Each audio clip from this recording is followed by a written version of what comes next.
Hey everybody, welcome to the Late Show. I'm Steve Andersen here. It's July 13th, 2018. It's 9:27 p.m. Pacific. And for our friend Dave Nesdall here in New York, what are we looking at, Dave? 12? 27. Yeah. It's getting way late. Past my bedtime. Yeah, getting late for our buddy Dave here. And we got 17 people, it looks like, in the chat. We've got Dan Halen with a thumbs up. We got Zach Moon, Fender Guru from New Zealand. We're international here from New Zealand. John BL 5150, Poof, R2, R3 in the house. Awesome. Cool, guys. So here we are. And I got some housekeeping from last week.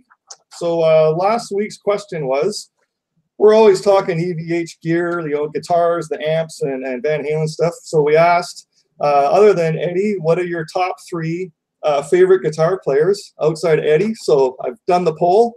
Thanks everybody for putting answers in the chat, in the comments, sending me emails, texting me, and that's awesome. So we have a unanimous winner, and Jimmy Page won the most votes out of everyone that entered. Lots of names here. What about Satchel Paige? Is he on there?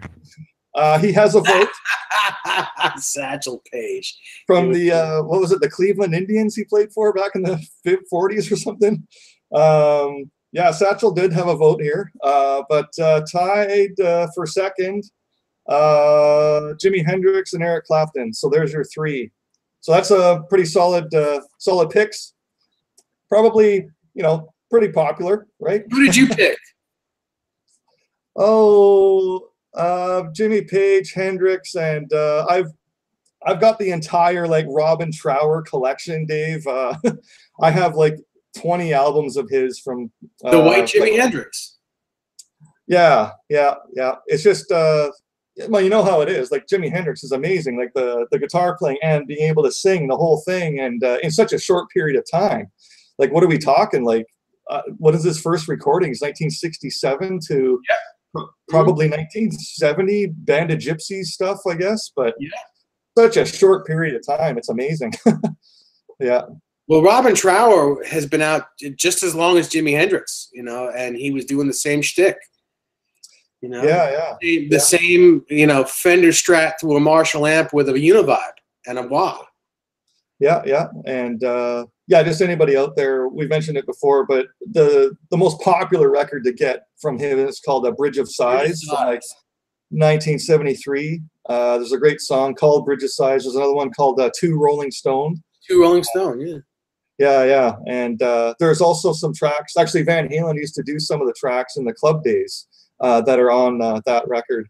But yeah, so good thing to check out is Robin Trower. Fender Guru is asking me the final for Sunday, France or Croatia. I would pick France to win. I'd bet on France, but I'm not going to count Croatia out.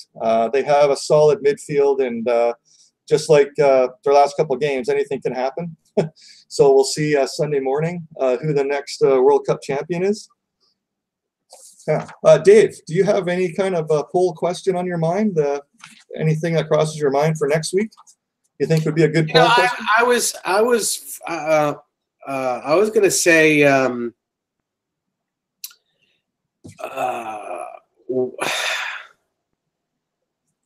what's your favorite Eddie Van Halen attire? Like, okay. You know, like did you like the jumpsuit? Did you like the genie pants with the wife beater shirt? Did you like the you know, the first tour where he was wearing, you know, like the bell bottom, you know, what are they called? Those red clown pants, you know, with the button up shirt. Yeah, you know, what's your favorite? What's your favorite stage attire for Eddie Van Halen? Right on. And so one of the guys in the chat last week, and then a couple of guys chimed in after. I kind of have everything that Led Zeppelin's released as well. So I'm not sort of just one track with the Van Halen stuff. So guys wanted to see some of the stuff I have. So I kind of pulled a bunch of it out here. So I'll give you some stuff.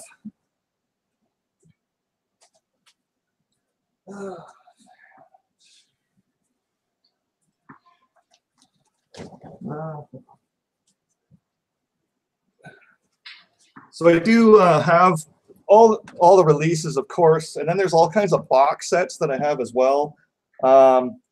Zeppelin 1, unfortunately, is in my car.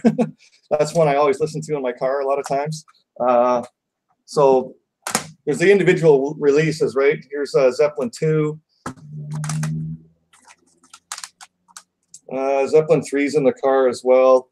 Here's Zeppelin 4. You guys know that one. Houses of the Holy. Great record. They're all great. But yeah. And Physical Graffiti. That's my favorite.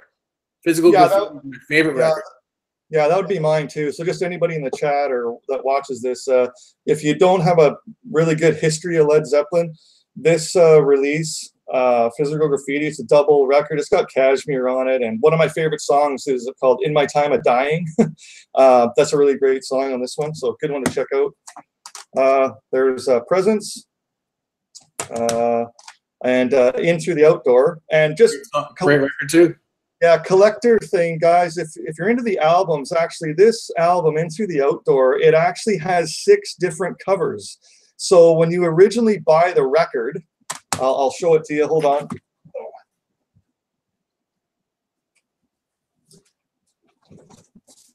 Yeah, guys, when you originally buy the record, it actually comes in this brown paper bag.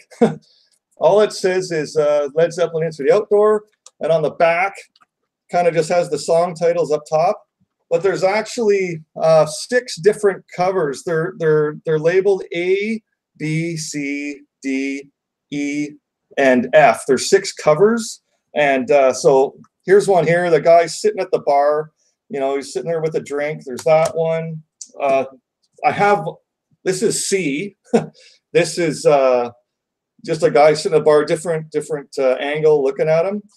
So there is on the back here. There's another one, different angle. He's sitting at a bar. So there is 6 different versions of this. Of course, you don't know though. when you go to the record store, this is all you're seeing. Like, this is wrapped in plastic, and the letter C is just up here on the binding. So you don't really know. But luckily, this was released in 1979. You can go to a used record store, and of course, you're going to have access. You know, pull it out of the bag if you're interested in getting all 6 covers. So that's kind of an inside thing not a lot of people know about. Wow, I didn't know that. Neither did I. Yeah, and I'm a Zeppelin guy. Yeah, and guys, I got this huge. It's called Whole Lot of Zeppelin: Illustrated History of the Heaviest Band of All Time. Huge book. It's got, I don't know, like 400 pages in it. Good book to get. It actually has all 6 covers in here. So just give me a second. I should be able to find it because it's one of their last records. Yeah, I don't know if you guys can make it out, but yeah, right here. Here's all 6 covers of the record. I think that was their last record, wasn't it? No, they had another one. Coda. Yeah, there's that one. And yeah, Coda's right here. This is what it looks like. This was kind of like John Bonham died, asphyxiation, like 1980, right before they were going to do a tour of Europe. And this is a collection that came out in like 1982. What would you call it? Like, that's what I meant though. That was their last album with Bonham though. Yeah, outtakes. That's what called it. There aren't any more records with Bonham. Yeah. Well, that's what I mean. So that In Through the Outdoor, that was their last album with him. Yeah. So he had passed away, and then a couple of years later, Coda came out. Yeah, and then go to.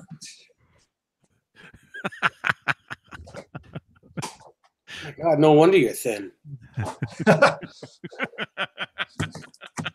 So, guys, around 1990, this best of came out. So, I guess you look at Zeppelin; they had about 84 songs in total, and then there's outtakes and everything else. But generally, on the records.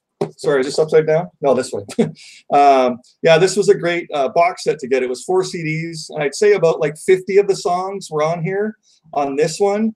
It's it was kind of cool how they just didn't go like the first album, second album, third, like in order. They kind of mixed up the songs, and it kind of made like a new sort of interest in the songs because they're, you know, shuffled in a different sequence. Yeah, so it's pretty cool. There's 4 CDs in this. Yeah, here's what, so one of them's in my car. I got a lot of CDs in my car. There's different covers for the 4. I think that was that record, that best of record.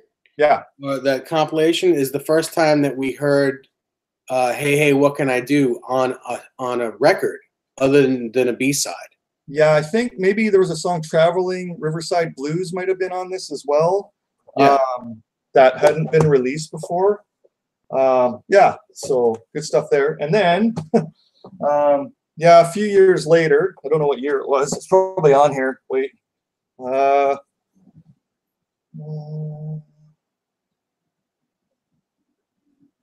Okay, now I can say something. Oh, sorry, I'll have to wait a look minute. He turned back around. Sorry, I'll have to look at a different time. So what they did, guys, like 84 songs, say 50 were on that one. Then they came out with the other 34. They got a few years later. So the rest of them came out on this one, which was just 2 CDs. And this is them here. That one and this one. So yeah. Then what I got here, I don't know, probably, again, I got to dig through looking for dates on this stuff. I can't right now, but this is called Led Zeppelin, The Complete Studio Recordings, in this gray and black box. And yeah, you pull them out. And so here's Zeppelin 1 and Zeppelin 2. They kind of go 2 at a time, and they come out in these booklets. Yeah, so it's pretty cool there, this box.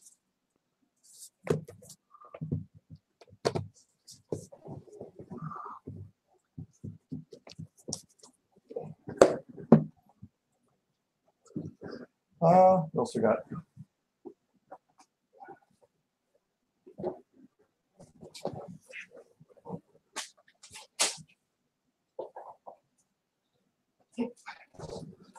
And just anybody, probably around late 90s. I didn't like a lot of bands.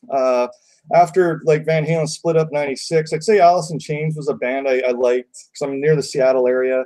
So there wasn't a lot of music after, like Lane Staley passed away probably 96 or something like that. So a few years later, there wasn't a lot of new music I liked. So I really like looking back in time at sort of blues music.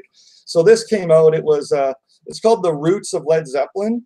It's a 3 CD collection of just all the songs, to be honest, that they sort of stole from. There's a lot of songs that Zeppelin did that sort of redid and took a lot of lyrics from and certain riffs from. But yeah, there's lots of good stuff, like Nobody's Fault But Mine by Blind Willie Johnson. Just a list of songs. This is a pretty cool The Roots of Led Zeppelin CD to get. It's pretty cool. And then, of course, more recently, they had this Celebration Day, which is a live concert they did in the London Arena, probably 2007, I think. And yeah, everybody thought they were going to maybe do like a 40-date tour, you know, globally or something, but they only did the one show, unfortunately. So, yeah. You don't have the Black Rose and Jimmy Page? Oh yeah, I've got like Page Live at the Greek, all that stuff. Yeah, I've got yeah, they did In My Time of Dying on that one too, with the Black Rose. Yeah, well, they did like a lot of the stuff from Physical Graffiti. Oh yeah, cool. What else can I show you?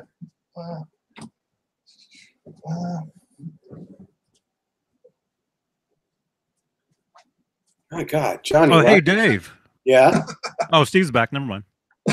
Sorry, this is kind of the last thing. Sorry, guys, it's sort of out of sequence. This also came out. This was like a DVD collection that came out probably, I don't know, 15 years ago. A lot of live stuff that hadn't really officially been released. I think like Live at Earl's Court, like 1975, where you see Zeppelin doing a rockin' set. Then they actually stopped and did an acoustic set, like 4 or 5 songs, like sitting down on stools at the front of the stage, and then went rocking again. So that was pretty cool to see on this one. Yeah. Anyway, that's what was requested. People wanted to see some of my Zeppelin stuff. So yeah. Do we have any questions in the chat here? Nope, just people talking. Okay, good. Oh, Mad Dog, he's seen Robert Plant 6 times. Back in the 80s, he toured Page and Plant. Jason Bonham was drumming. They played a lot of Zeppelin. Cool. Yeah. Dave, have you seen any members of Zeppelin play before live? No, but I met Jimmy Page and Robert Plant both when I worked at Manny's Music. Oh, really? Mm-hmm. Do you remember why they were there, or? No, they just come into town. Oh, okay. Not together, separately. I've met them both separately. Oh, okay. That was in the mid-90s. Oh, wow. But I met a lot of people. I think the only main guys that I never met. I didn't meet Jeff Beck. I didn't meet Eric Clapton. I haven't met those 2 guys. But I mean, I met a lot of people. I met Bo Diddley. I met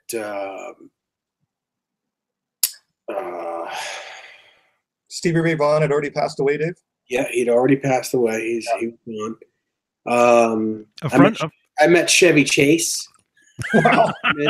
I met Rick Ocasek from the Cars. I sold him a guitar, actually. Really? Do you remember what it was? Yeah, it was a Metropolitan. It looked like an old like a airliner, like one of those airliner guitars. It was it looked like an old 60s, those old 60s plastic guitars. Hairline. Not hairline. But it was like a $4,000 really well made version of it. Oh wow. Yeah. Cool. Yeah, thanks, Citizen Kane. Wow, I haven't seen him in a while. Citizen Kane. Cool, he's here. Oh, there's 7/8. What's Jaybird doing? How come he's not in here?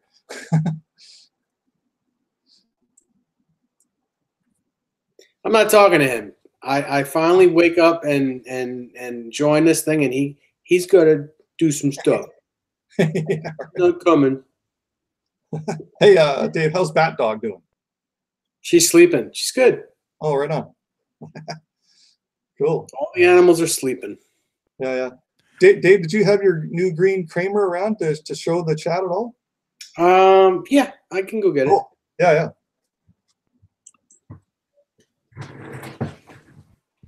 Yeah, chat. Dave's got his new Kramer that was built for him. It's just like a sparkle green paint he's going to show us. And he's going to show us the details of that guitar he got built.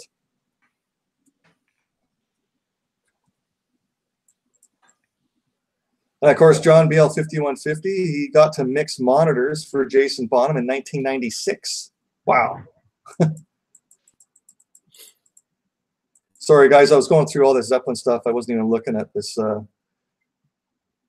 Yeah, Fender Guru, I don't know about the Zeppelin thing, if they'll have a chance to tour, probably perform again, I imagine, at some point. But I heard they were. Yeah, maybe. Yeah. I saw something on Facebook saying that they're going to reunite. Oh, cool. It's on Facebook, so you know it's got to be true. How long ago was that? Like a day ago, 2 days ago. Really? Mm-hmm. So Robert Plant decided to do it?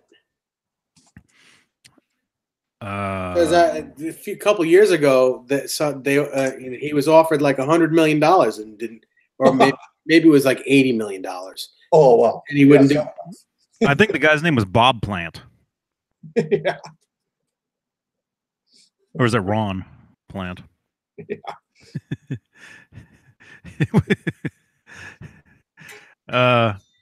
Anyway, I just tuned in, Steve. Yeah. I'm wondering, do you have any Led Zeppelin box sets? I've got a few, Johnny. I think I've got them all. A box within a box? You know what I love about all you guys? You always state the obvious. It's already been discussed, and you're asking.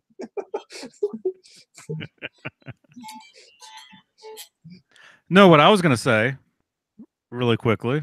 Yep. Although, wait, we have all night. No, you do. You talked about Bo Diddley. A friend of mine went pawn shopping with Bo Diddley. Really? Yeah, they went and checked out pawn shops for guitars and stuff.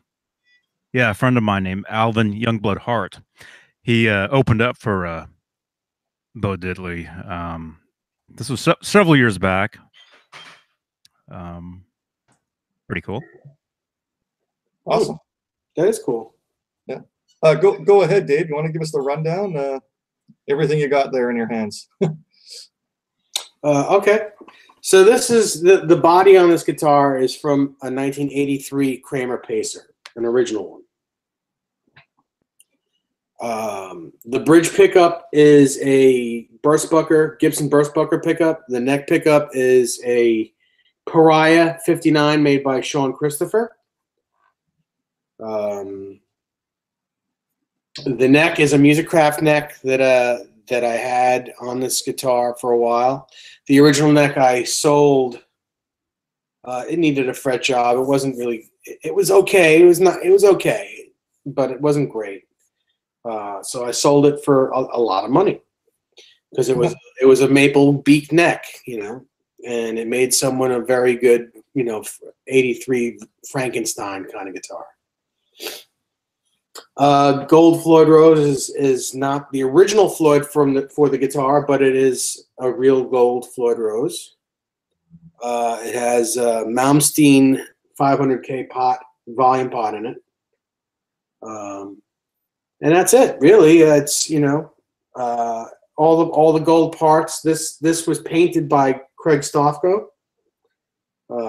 and he put it together pretty much, and I set it up. But it had the gold Floyd and the gold tuners on it. He suggested getting the gold pickup rings and the gold jack.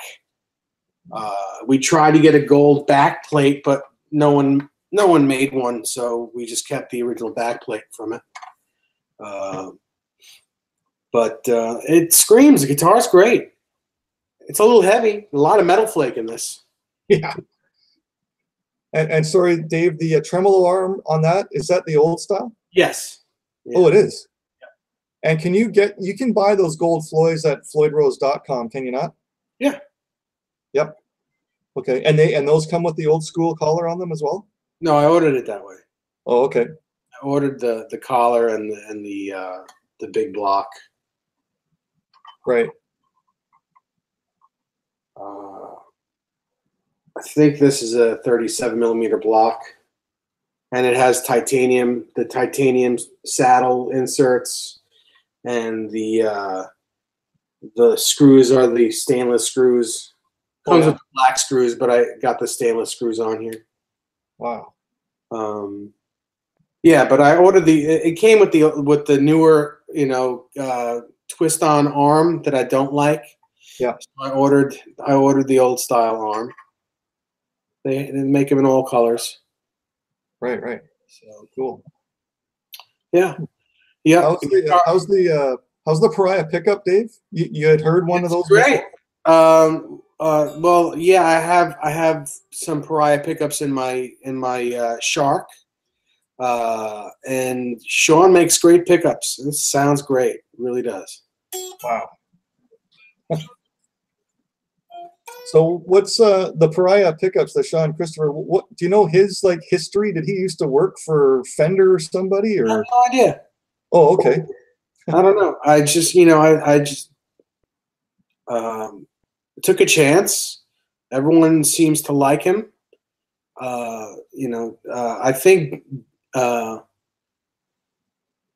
met him. Well, I didn't meet him, but I heard of him through Devin Hull.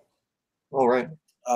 Who also makes, Devin makes great replicas. His Frankenstein replica is awesome, and he makes some good guitars. And I believe that Sean makes pickups for his guitars. So and just decided to check it out. Right on. And they're worth it. They're worth every penny. Right. So what's the website for him, Dave, if someone wants to check it out? Is it like pariah.com? Pariahpickups.com or pariah.com, I believe. Okay. Because yeah, I think Caleb is there not like 3 different, isn't there one called like the Pariah Pasadena and the that's the I guess that's, you know, the aged 5150 pickup. Right. Yeah, so if anybody wants to check it out, yeah, pariahpickups.com. I think he also makes like a Frankenstein style pickup as well. Oh wow. He makes a bunch of different ones. Romeo Delight asks if this is a maple body. No, this is an poplar body. It's not. This was light before it was painted this color. It was a lighter. It wasn't as heavy as it is. I'm serious when I say there's a lot of metal flake on this, and that's making it heavier.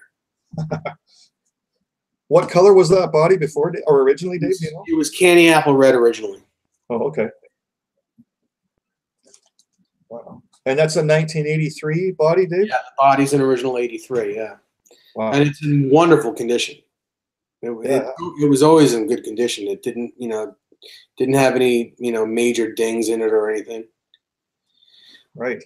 When I originally bought the guitar, I bought it. It was candy apple red with a maple neck. It was in great shape, other than the fact that the frets had been worn down, and I paid $200 for it, the whole guitar. Wow. Nice. And that was just a couple years ago, like 4 or 5 years ago. So Romeo Delight is asking you, Dave, do you have any maple body guitars? What is your opinion on them? They're too bright. I don't have any maple body guitars. I owned a couple. I owned an ESP Tiger, a real one, and it was one of the brightest sounding guitars I've ever heard, and I didn't like it. Plus the fact that it had an R5 nut, which was really wide, and I didn't like that either. Is that the maximum width is R5 that Floyd Rose makes? Yeah, it's 1 3/4 inches. Yeah. Yeah. And I have small hands, and that guitar was probably 12 pounds. Wow. Nope, Fender Guru, I cannot play slide guitar. I suck at it. And Dave, is it like some of the Wolfgang guitars have like a maple like cap on top of the bodies? Some of them. They all do. Yeah. So regardless of like whether it's a standard or what country they're built in, they're pretty much, are they the same? If it's a translucent, yeah, if it's a translucent color, I would imagine. I think the ones that, well, you know what? I think even the solid color ones are also with a maple cap, but they're probably very thin veneer. It also depends on where it is. You're not going to get the same thickness of a cap on an Indonesian guitar that you're going to get on an American one. Right. The American ones are going to have a lot thicker maple cap on it. In fact, they call it a maple cap, but once you go Mexican or Indonesian, they call it a veneer because it's a lot thinner. Oh yeah. Huh. Quentin James asks, are all Wolfgang's basswood? Yes. Yeah, they're all the bodies are all basswood with maple. Even the Stripe series ones are. Yeah. Yeah. Huh. 7/8 standards and specials have no cap, all basswood. Well, I beg to differ with you. Specials do have caps on it, like the El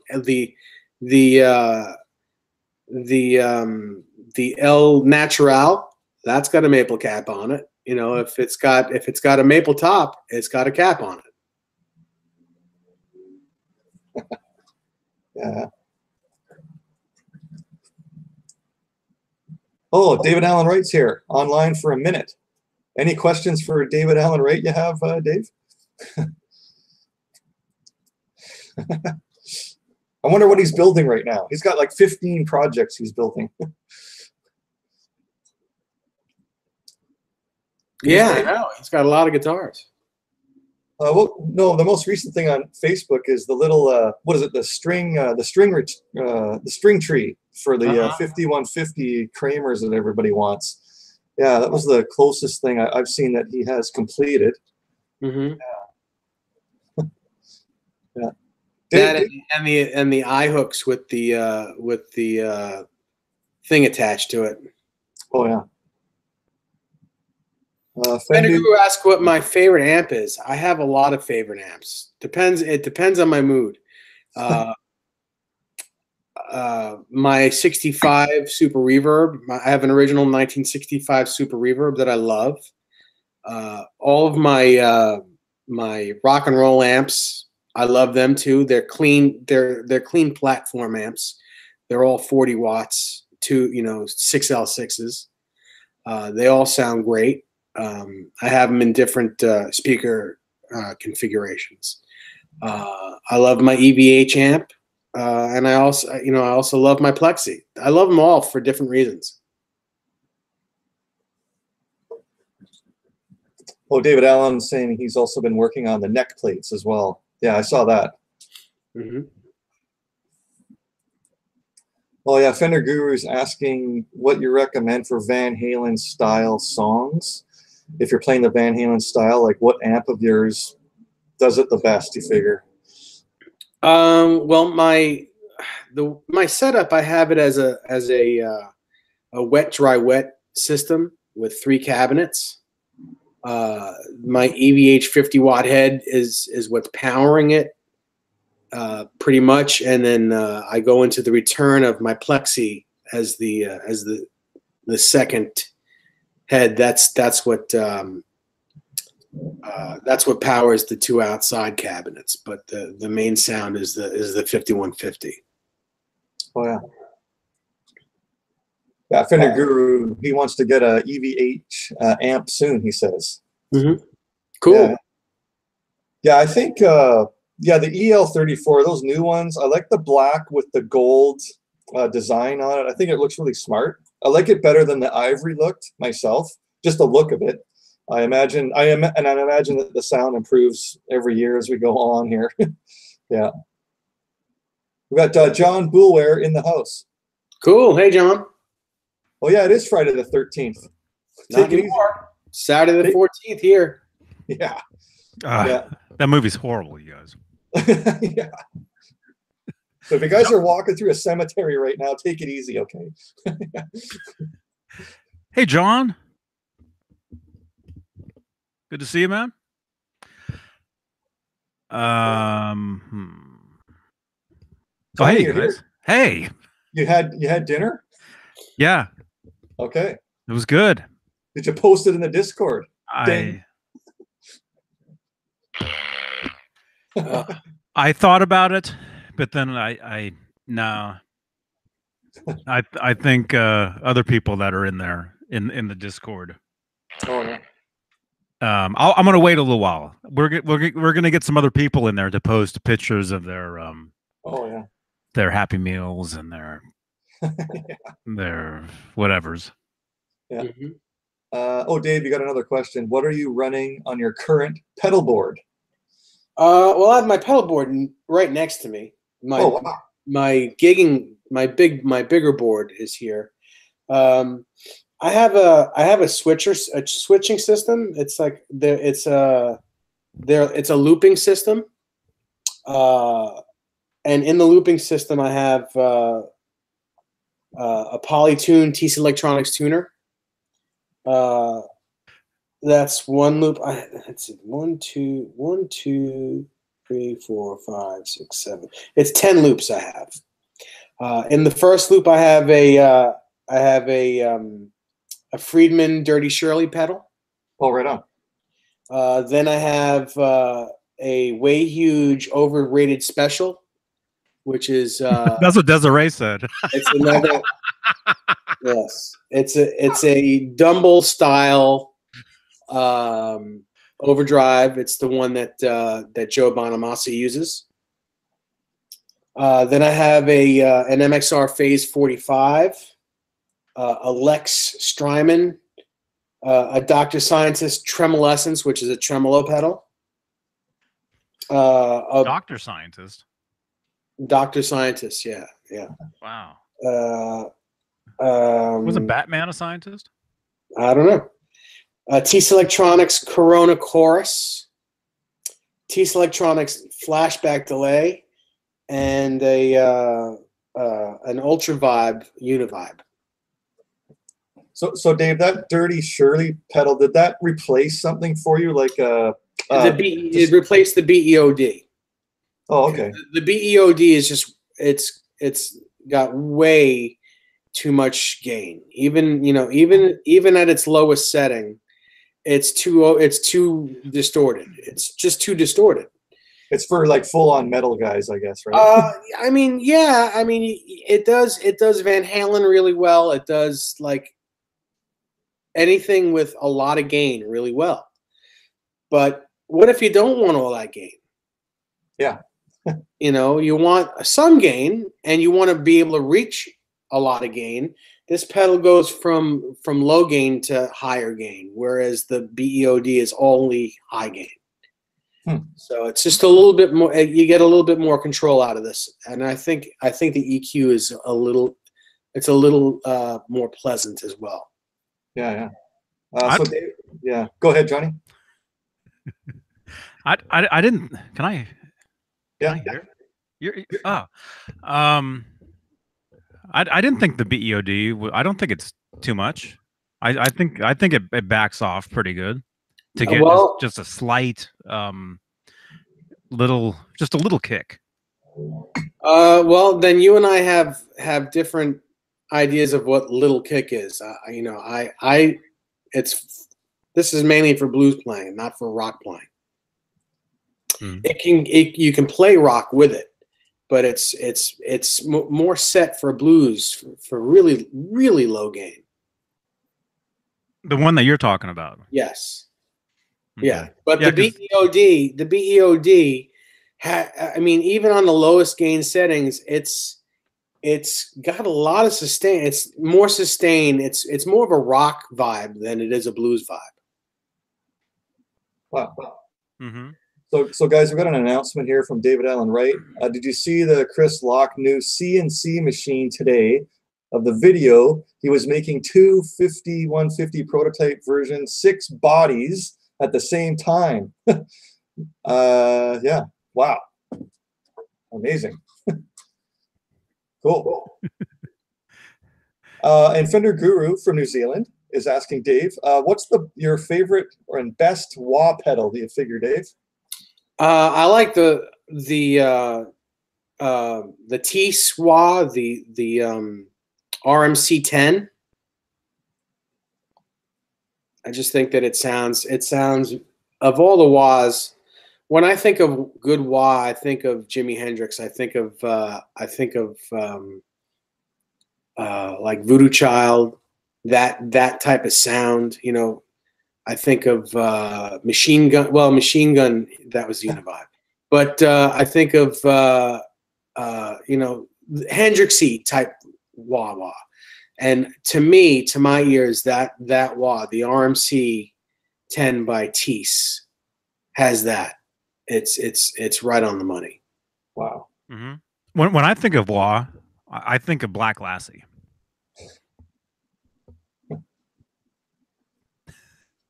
Right on. Anybody? I don't know it. You don't. Carl, give me some of that wah wah. Yeah, right. Cheech and Chong. Oh, okay. Black Lassie. Okay. So we've got someone I haven't seen before. We have someone called The Table. He says, just finished spraying my Frankenstrat. Is it a sacrilege to keep the neck with a rosewood fingerboard? We very much in this place, if you're going to construct your own build, do what you want to do. And if you're happy with it, awesome. Yeah, and if you don't know much about Eddie Van Halen, there was a time in '82 where he had a rosewood fretboard guitar neck on that. For when they did the Starfleet project, or was that '83? Is that '83? 80. Yeah, I'd say so. Yeah, I'd say so. Yeah. The Dan Electro. Yeah. Dan Electro neck. on the with wings on it. on the An electro with wings.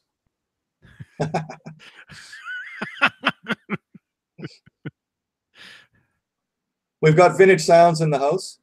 Hey, Vintage. Hey. Awesome. Hey, man. So we haven't heard back from Caleb. He's in Vegas. He's probably gambling, I imagine. No, I think he's just chilling out. I would think. Although, oh, yeah, a buddy he was staying with. Yeah. Yeah. Him and he after we ended the earlier video, yeah, we were sitting here for just a couple minutes, and then he jumped back in. Did he? And so we were talking, and then so him and I, and then Dave left, and then Caleb and I were talking for like 10 more minutes after that. And I saw a picture he posted to either Instagram or Facebook that he had made it to his destination. Oh, good. I saw that. Hey, Vintage Sounds. Yeah. So he's probably chilling out. Although he said he might jump in. Well, yeah, he said when Caleb. I don't know. Did you hear that? That was my stomach. I was gonna say it sounded like someone's stomach. I got motorbikes out here though. Yeah. Actually, it's funny, when Caleb makes a promise, he makes it happen. So he's going to come live from the Vegas Cobble Wobble, I'm assuming, at some point tonight. With selfie stick. Yeah. I have one more pedal I want to talk to you guys about that I may actually put back in my pedal board. Uh-oh. This Tube Screamer, this is an actual original one from the 80s, from I think people love those. 1984 and 1985, maybe, I don't know, maybe 86. But this is an original TS-808. Wow. In fantastic condition. I mean, like, it's really not one, well, maybe one or two scratches in it. It looks almost new. It's an original one. Yep. And I think, I think Kirk Hammett, his pedals, one of them is based off of that. Mm-hmm. Yeah. Cool.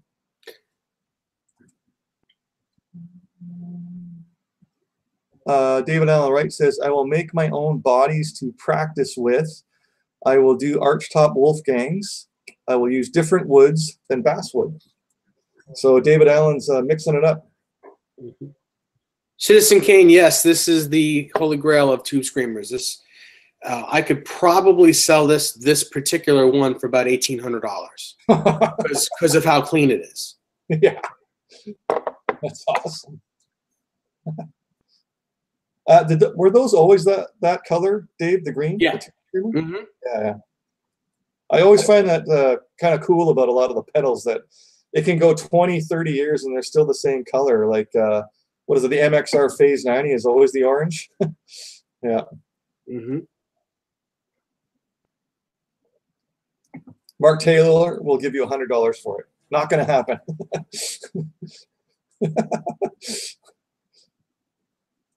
Yeah. So, Dave, I heard on the other show the Jimi Hendrix guitar. That sounds really awesome. Yeah, I'm looking forward to that. Really looking forward. It's going to be a long time before I get it. But well, you know what? You're looking forward to Christmas, and hopefully you can get it before Christmas. That's my wish. That's my wish for you. You get it before Christmas. Thank you. That'd be awesome. Thank you. Yeah, we'll see. Vintage Sounds, I'm not selling that pedal. Don't worry about it. Unless someone decides they want to offer me something stupid like $2,500. Hint, wink.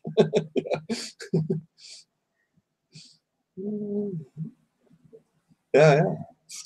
So Dave, those Walla Walla guitars, are you still eyeing up one of those, or no? I think they're very cool. I got a chance to play that same guitar that I was hot for. I got a chance to play it through an amplifier, and they're extremely, extremely thin, or at least that one is. It was just a little too thin sounding. It felt great, and it's lightweight. That's great. But if it doesn't sound the way it should, or the way I think it should, then it's not worth it. They are, again, they're built extremely well. They look fantastic, but that's not enough for me. They have to sound good too. Did you know the specs on the pickup that was being used in those at all? They're Duncans. They're Duncans, but in a fully, in a fully hollow body, hollow telly body that's made of, like an old balsa wood. It's not balsa, but it's like, made out of old barrels. They're made out of like crates, reconstituted wood. They're it's just a little too light in the loafers for me. So maybe if it was a heavier wood, it would have helped it out. If it was a heavier guitar, yeah. If it had more wood, it probably would sound pretty good. Yeah. Yeah. We got a couple questions here, Dave. What pickup is in your 5150 Kramer build? You got a couple of them. I have two of them. So they're as far as I know, they're both JBs. Right. One is a double black, and that's in my 88, circa 88 version, and in the newer version that's on the wall, the zebra pickup, that's also a JB.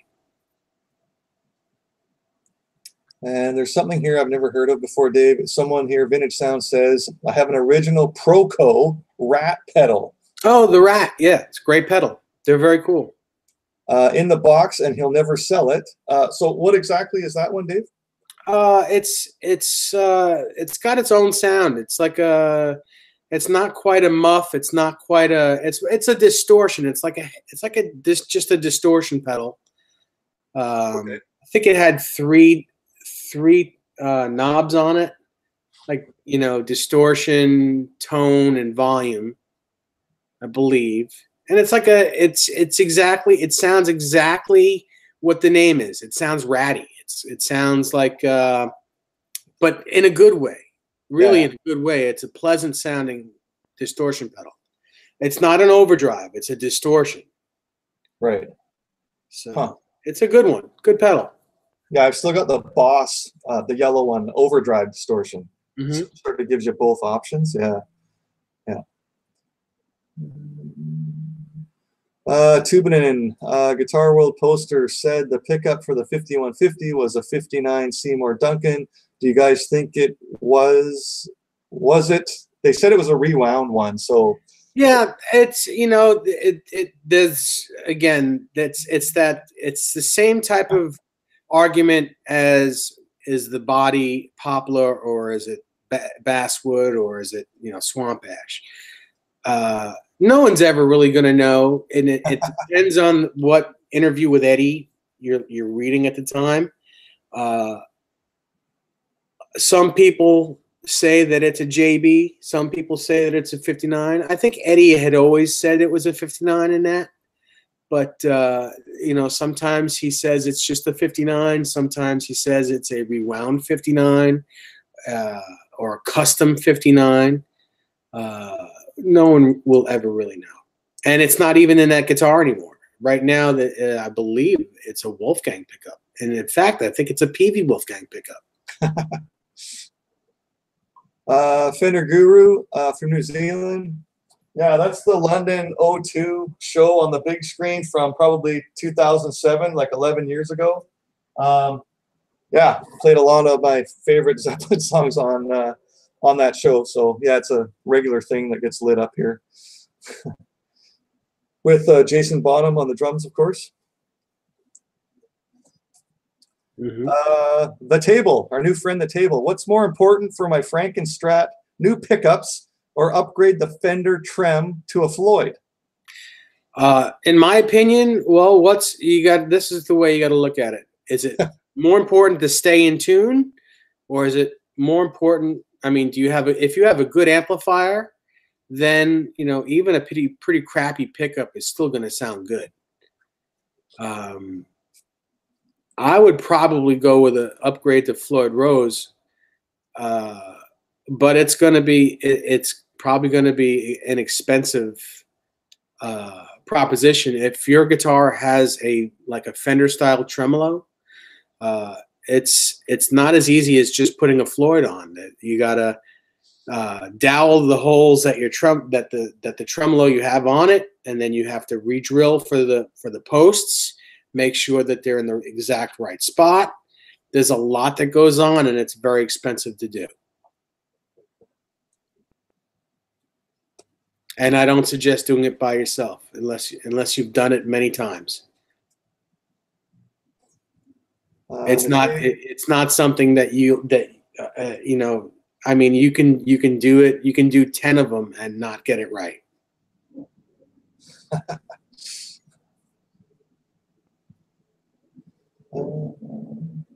Fender Guru, World Has Me Not. World Has Me Not. I haven't seen him here before either. So it's awesome. All you guys that are new, it's awesome that you're here. And we got 44 watching, 17 thumbs ups. Awesome. That is awesome. Yeah. Cool. Where'd our friend Mr. Beane go? That guy? Yeah. He just like wanders around and gets into trouble, doesn't he? Yeah. Throwing at. Yeah. You guys want to bust into the Joe Wentz project? What's he doing? He's doing this. Oh, where is it? Is it one of these? Oh, I don't know. I don't know where it is. Oh, there it is. Forget it. It's not working. Why is he backwards again? I don't get it. Yeah, the table. One of the guys here, Dave Nesdahl, is a real expert at the builds. You look at his back wall there. He's made a lot of the Van Halen replica guitars like Kramer's from way back. So they have all those. Yeah, and just to be honest with you, also Dave helped me out every step of the way. I built my own Kramer 5150, and based on asking Dave questions over probably 6 months, because I wanted to get exact as I could. And yeah, so any questions, that's what we like. More questions, the better. And yeah, we'll always give you an honest answer, and we always try to back scroll in the chat to pick up the questions as we go. So yeah.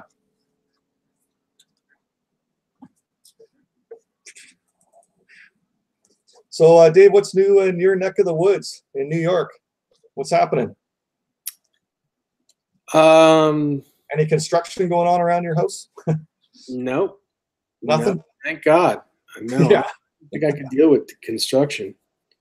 Yeah. No, my town here, there's probably 12 cranes up downtown. They're knocking down like 2-story buildings to build sky rises because there's not enough places for people to live. And yeah, me as a landlord with the condo downtown, I lease out, and then the Heritage House has 8 suites in it. Yeah, it's I don't even need to advertise. There's like people living on people's hide-a-beds and basements, like waiting for places to rent, but there's just not enough places for people to live. So yeah, there's seriously like 12 cranes downtown. They're building these high rises. Yeah. My God. Yeah. That's something. David Allen Wright chiming in, working on a PV body this weekend to do routing of the Steinberger Trans Tremolo. I got to make CAD Creation PV special bodies for the Trans Tremolo. Wow. One of those David Allen Wright projects. Mm-hmm. By the way, David Allen Wright, I'll send you a message. Also, I don't know if you're still in here, Keith, Guitar Guru Network. I saw you said something earlier. If you're still watching, thank you again. Steve, you didn't see this, did you? Or did you? Oh, cool. Were you there earlier? Were you there earlier? I saw the shirt. Yeah, for anybody that didn't watch the earlier show, spoiler alert. This is what I got from Keith from Guitar Guru Network. It's a brand new. It's the brand new one. It's the brand new shirt. Right there. Yeah, you guys can get these at vanhalenstore.com. They just got them in. Yeah,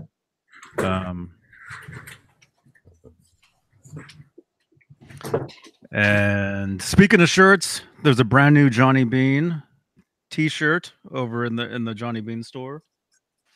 awesome. Link down below. Yeah. And our friend the table is asking, okay, I got a question. Should I shell out $40 for a 1971 quarter or a usual regular one? Well, what I'd say to you, the table, one of the things about building and searching for stuff, maybe use, whatever one you have. And then as you, through time, go through your change, you'll probably all of a sudden stumble across a 1971 quarter. That'd be the way that I do it. Yeah, I don't think I would spend $20 on a 1970. No.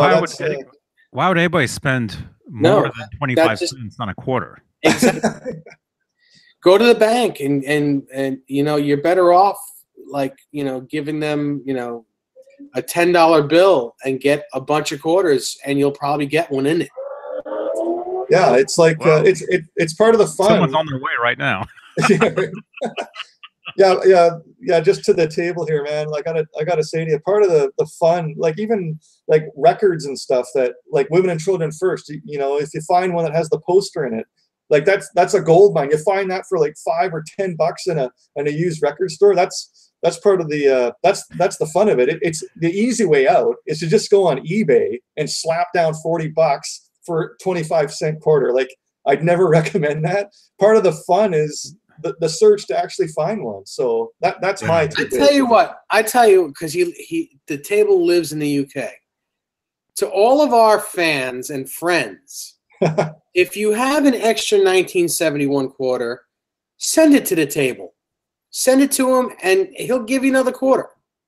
If you have an extra one that you want to get rid of, get in touch with the table and send it to him. It's not that big deal, especially here in the States. It's not that big a deal to find a 1971 quarter. Yeah. Sorry, I didn't know he was from the UK. Yeah. Hey, Danny Alexander.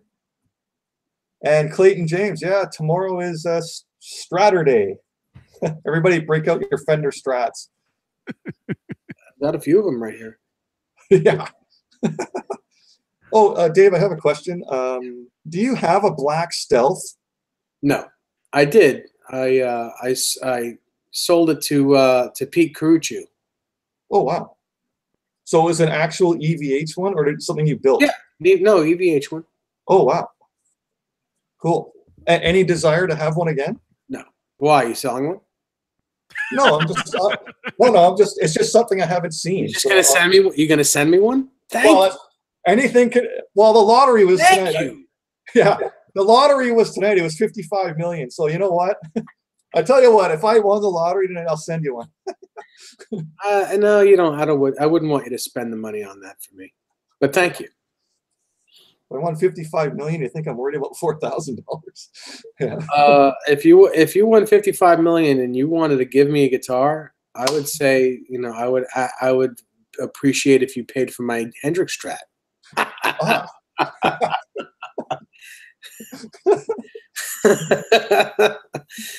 No, I would. I don't know that I'd be able to accept it.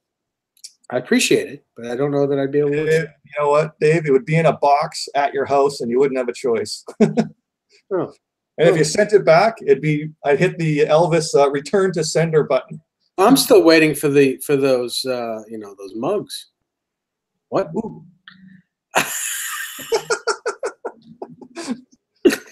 No. Johnny, were you supposed to send Dave a couple mugs and you haven't yet? The tiki mugs. Oh, the tiki mugs. Yeah. Those are what are those from? 1997. Those mugs. So yeah, wow. It's on the search. Mm-hmm. Nah, it's all right. I'm just kidding. Hey, John Boulware, David Allen Wright. I have about $1. $1's worth of the 71 quarters. I would have more, but sometimes I need to do laundry. It's funny when you spend your 1971 quarters on laundry. Yeah. And people around the world are dying for them. They're like, I'll give you $40 for one. We spent, I had like four 1971 quarters right here on my desk. And I had them just saving them just to show you guys on the camera, you know, because I don't care, but just to make you guys drool a little bit. And we ended up having to grab some quarters to fill up a water jug, you know, for water, you know, because we drink, we don't drink the tap water. So we just grabbed some quarters and that was them, you know. Actually, I do have a bunch of change. I'm gonna look right now and see if I do have a 71 quarter.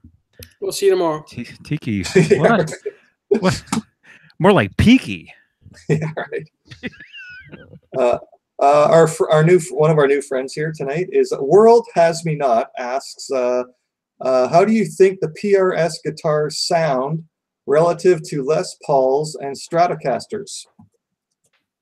Well, here's the thing. Here's my opinion, and I think I have. Nice, Johnny. I hear it. I hear the money. People tend to compare them to Les Pauls because they have humbuckers, and then people, everyone says, "Oh, it doesn't really sound like a Les Paul." It's because it's not. It's more like a Fender guitar. It's a longer scale length. It's a bit thinner sounding, even with a humbucker in it, because of the scale length and the coil taps. It's more Fender like than it is Gibson like. It's my opinion, but my ears are pretty spot on when it comes to that stuff. Cool. Sorry, I'm just scrolling back. That's where I found that one. Just looking for questions here. Lots of people looking through their change right now, it looks like, for their 71 quarters. Vintage Sounds asks, what do you think about the new MXR Van Halen chorus? Anyone? For me, until I have one here playing through my 71 Marshall, I'm not going to be able to answer that. But I don't know if Dave's checked out any channels on YouTube at all. Well, yeah, I heard Pete Thorne's video. I saw Pete Thorne's video, and I thought it was pretty amazing. But here's the disclaimer. Pete Thorne, no matter what he uses, no matter what he does, he knows how to sound like Eddie Van Halen. He doesn't always, he sounds like himself, but when he's doing the Van Halen thing, he sounds like Van Halen no matter what, because it's, it's a big, Eddie's a big influence on him. He's one of the best players on the planet. And he's, Pete Thorne is a big Eddie head, so the video sounds, it's dialed in just to sound just like the Diver Down record, but it sounds that way because Pete Thorne is that good of a player. I don't know that it would sound that way. The cat, I think his name is John Bollinger. He works for Premier Guitar. He does all the rig rundowns for all the guitar players. He just did one. He did a review of that pedal too, and doesn't sound anything like Van Halen. He tried playing Van Halen licks and it didn't sound anything like it. So I think depending on the player is how it's going to sound. Mm-hmm. I'm more excited to get that pedal and to turn it all the way up and get the weird sounds out of it.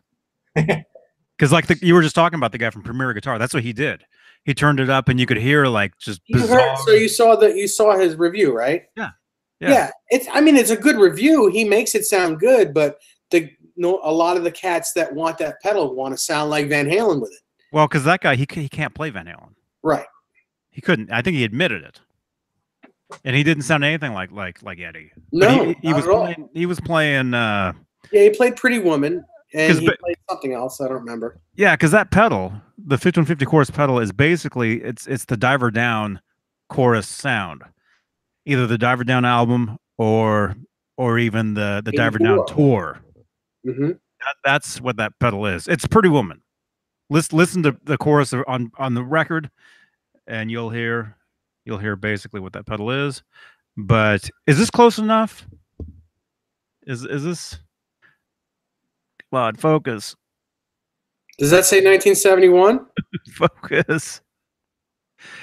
It's not going to focus. It says 1972. Is it 72 quarter? Is that close enough for close but no cigar for a guitar? 72. You're not going to get closer unless you get a 70. Yeah. And that's too far. You know, I wasn't even born yet. I was.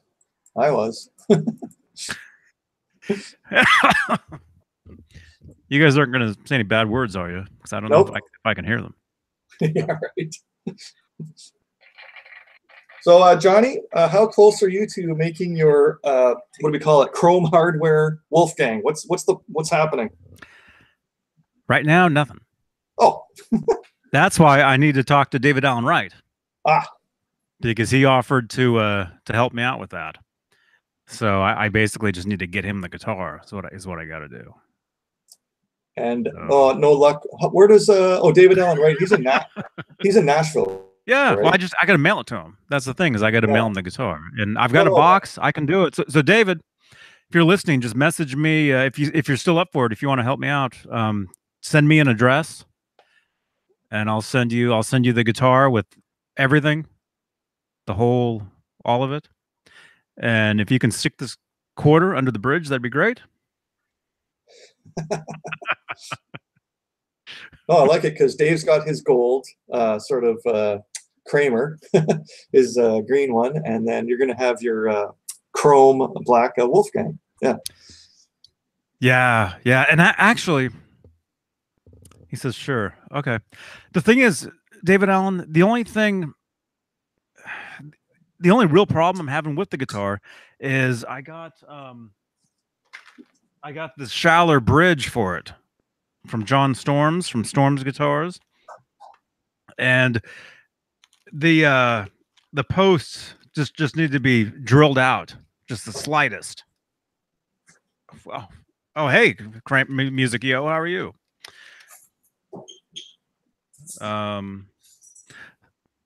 This is the bridge, the tailpiece, all that. So I just need to, on the body, I just need it drilled out just slightly to put these in. I'm rethinking the pickups. I was going to put in the Thornbuckers, but I mean, I guess it would be cool to drill out, to route out the guitar and put those in. That'd be great. But maybe to make it easier, I would just get a pair of the chrome Wolfgang pickups and just drop those in, because it'll be the same look. So basically, I just need four of these, and that's all I need. That's it. So I don't know. Cool. David Allen Wright says quarters minted in 1968 to 1979 were stamped with a D for the Denver Mint, an S for the San Francisco Mint. Wow. Or blank for Philadelphia. Well, isn't that interesting? So everybody's got to look at their quarters now. So quarters minted 68. Okay, so they're stamped with the D then, the 71. Yeah. So wait a minute. Dave's gonna pull the rest of his hair out. Yeah. He's gonna grab from down here though. Yeah, right. So what on the original Frankenstein guitar? What mint is that quarter? Yeah. Delaware. Or Denver. Oh, Denver. Yeah, Denver. Delaware. So it's a D, not an S. It's squad D. D for dirtbag. So when I say, hey, dirtbag, that means you. Do you guys know what that's from?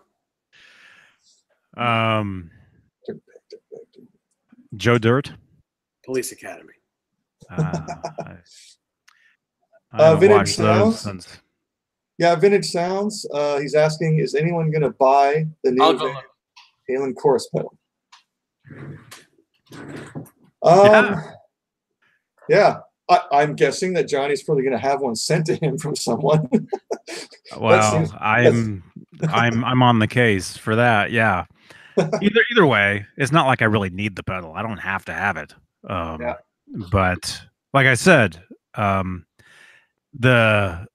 you turn it all the way up, because the pedal, the thing is, you can't change the settings on the pedal.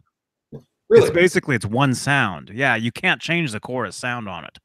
It gives you one setting, but you can change the settings to get like more of that one sound, I guess, if that makes any kind of sense. More breadth, I guess. Yeah. Well, maybe. Yeah. But what I heard though on that one review from the guy from Premier Guitar, I liked what I heard because is that the Discord? That was the Discord. Okay. John B.O. John B.O. Hey, I liked what I heard because that reminded me of like a doubling effect of like my old MXR flanger doubler that I had to get rid of, the rack mount, and that's what that reminded me of. And it's just a weird to you guys. The sound is unusable, but to me, I can find a use for it. I like just weird stuff. Yeah. So guys are mentioning the Boss Super Course, the blue. I think it's blue. Yeah. Baby blue. That's the one I have. That's the one I have as well. I've had it for 20 years exactly. Yeah. It's been on my pedal board ever since. 20 years. So David Allen Wright is saying, I am also working on the D2H bridge on a stop tail piece, flat top bridge like the guy in Japan did on his D2H. Looks like mine is a Philly one because it doesn't have a D on it. It doesn't have anything on it. It's just 1971. Huh. Steve, the search goes on. Oh, yeah. Wait, the one on your guitar? Yeah, the one on my guitar. Uh-oh. No D. He's going to be up all night trying to find the same one to stick that on there. He can't go to sleep. That guitar will be Craig Stoffko is going to have that guitar in the morning. No. Steve, did you see this picture? This is a picture that I added to the Discord yesterday. You ever seen that one? No, I haven't. That's I believe it's a sound check picture. Wow. And that's a guitar that he played for a warm-up guitar, which I believe Dave was saying that body turned into the Rude guitar. Supposedly. I think. I thought when I saw that body on like a Women and Children First outtake, it had a maple fingerboard on it. It might actually have.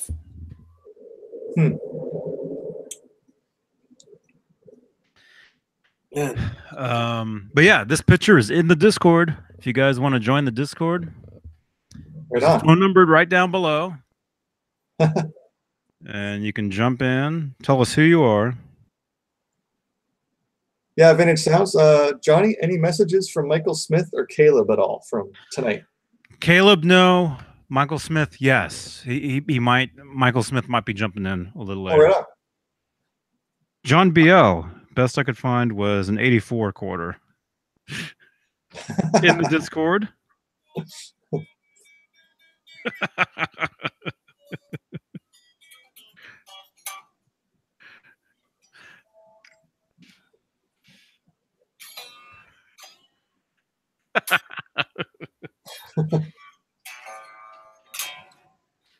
Hey, Dave, other Yep. than the quarter, the new quarter that we figured out on that guitar, is there anything else on that guitar that, as far as replica goes, can be upgraded, or is it pretty much as good as it's going to get? This guitar is, Yeah. that's it, just the way you see it. Yep. Everything else on it is exactly the way it is on Eddie's guitar. Wow. How? What about on the back? Reflectors? Yep, it's the correct reflectors and everything. Everything on here is correct. Wow. Except the quarter. What? Yeah. Quarter is still correct. It's a 71 quarter. But it's not a D though. So It's dry. Is it driving you crazy? no, I think you can bite the D. Sean Zimmerman says, I have two 71Ds. I will sell you $20 a piece. Not interested. Double Ds? There you go. Yeah, right. I've got those.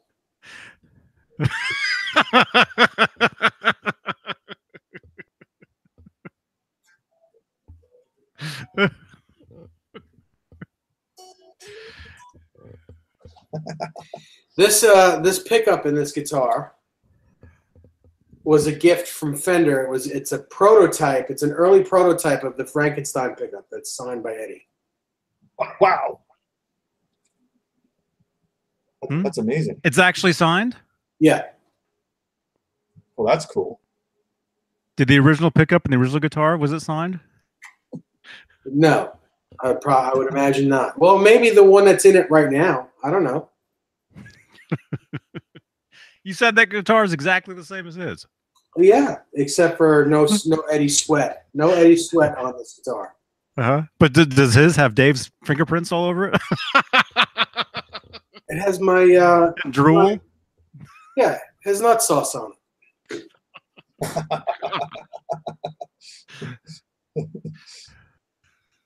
Wow, it looks awesome, that one. Holy cow. Yep. Guys, I got a question for you guys. So Wolfgang Van Halen's blue with black and white striped bass, do we know like exactly what body that is and what neck it is? Well, it's a Fender, right? Okay. The body and the neck, both? Yep. It's a custom shop jazz bass. Right on.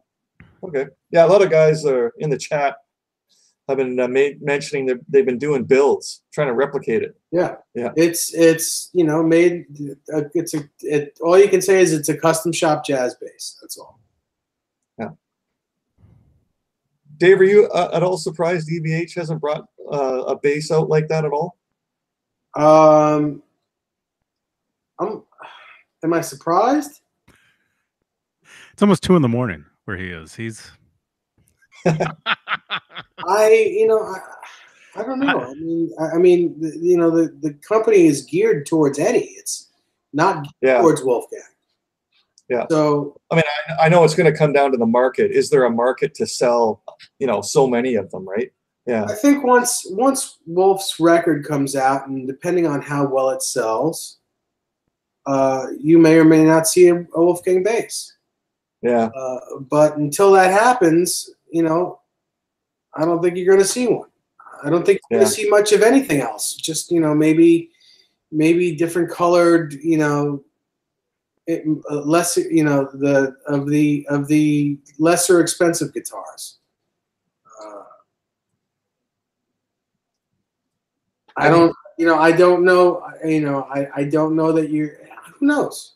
Yeah, maybe yes, maybe no. I didn't know that they were going to come out with this 78 guitar, and they came out with it. That wasn't the first guitar on my mind that I thought he'd come out with, even for a 40th anniversary. So, and I think I'm pretty, I'm pretty good at guessing at, things that might come out. But I had no idea with that guitar. So you never know. You just never know. And I guess what I'd say to you, Dave, I mean, you mentioned it before, but like when Peavey had some kind of custom shop going on, I mean, that's kind of one of the next steps would be, could EVH do some kind of custom shop, I guess. I mean, as far as I'm concerned, that should have been done already. That should have been a done deal. Yeah. Because basically, they're, you know, the USA guitar is a custom shop guitar anyway, because they're making them to order. You have to order one for them to build it. You're not finding one anywhere. You're not going to just buy one in a store because they're not in stores. Yeah. So why not have a custom shop and be able to get what you want? Yeah. Just you hit the options. I want this color. I want these frets. Yeah. Yeah. Whole thing.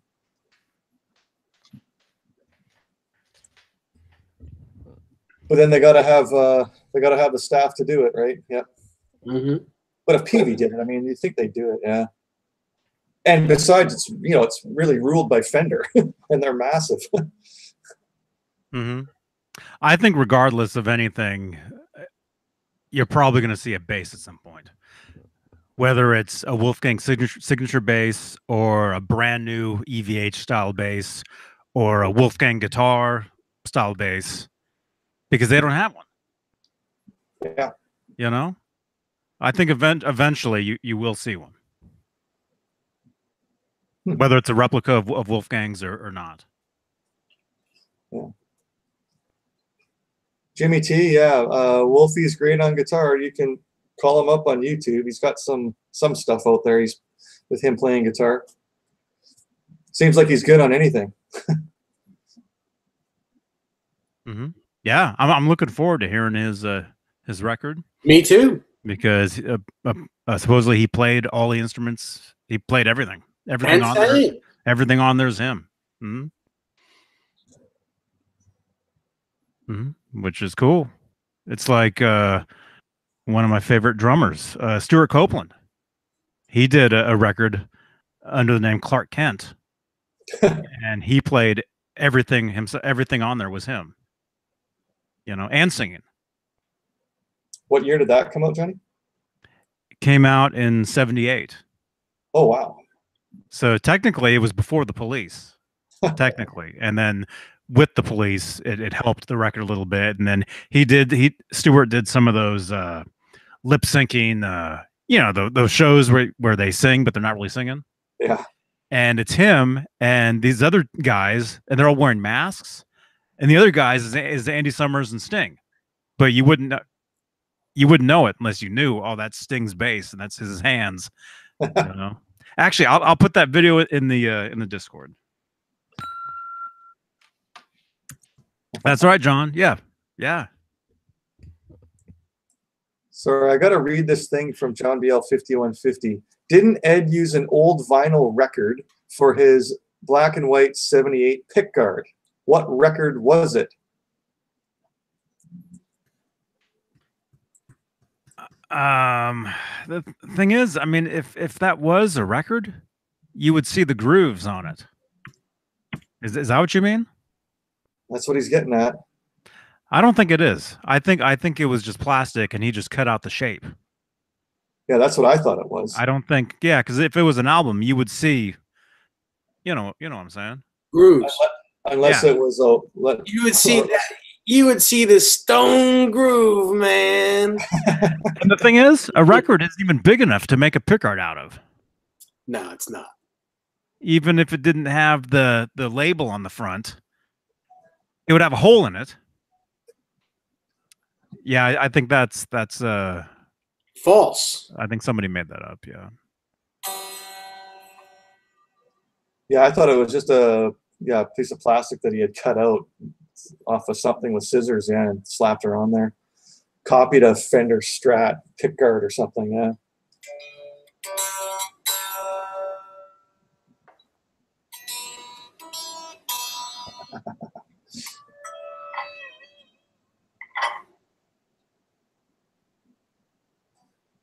John Beale's still going with it. He placed a knob-marked tone on the volume control spot, then used a vinyl record that he'd shaped into a pickguard to cover the controls. Oh, wait a minute. Okay, I know what you're talking about. Oh, we're talking about the small. You're talking about later on in like 1980. Yes. 1980. There's a little tiny piece that's cut out. Yes. If we can find a close enough picture of that, maybe you can see grooves on that. Maybe. Let me see if I can find. I thought you were talking about the entire pickguard on the original guitar. Yeah.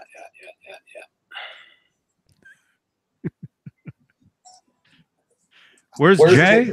We don't know. Where is he? He's watching. He's watching. He has guests. He's gonna have guests staying with him next week. He's gonna have gas. So he's getting the place ready. Yeah. Unfortunately, his wife she hurt her arm. So her arm is hurting, and I think and his his jaw is hurting. Jimmy T asks how many famous guitarists have had children with successful music careers. He lists Zappa as one. Mamas and the Papas. Okay. Remember Wilson Phillips? Yeah. Yeah. And I know Jim Croce's son, AJ, maybe he hasn't had a major hit, but he's a musician that's performed live. Yeah. What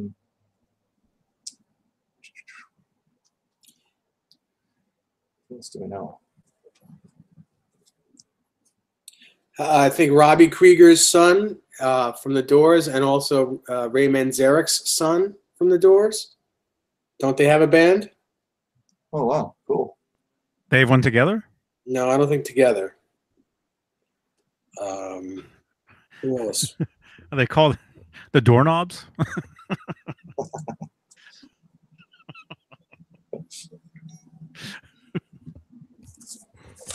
Oh, yeah. Ozzy and Harriet. Ozzy and Harriet. Well, they had Ricky Nelson. And then later on, his kids, he has those twin sons called Nelson. Oh, yeah. That's right.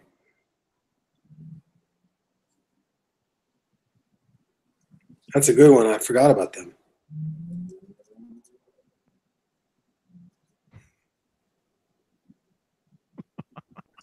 Yeah. No, I was just looking at my my list from last week, and I don't think all these guys that we have listed as favorite guitar players have sons that are necessarily in music. Yeah. Mm-hmm. They got what up? Or kids, you know? Yeah. Who's another?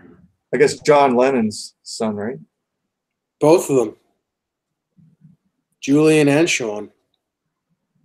Mm-hmm. Mm-hmm. But Julian had a hit. Yeah. Oh, yeah, Bob Dylan's son, Jacob. Mm-hmm.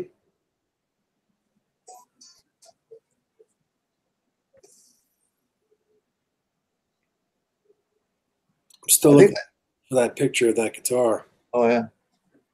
I think Bob Dylan, like they even had, like in the States, they had like college courses, like the lyrics of Bob Dylan. They had like actual college courses you could take. To try to understand what he was singing? Yeah.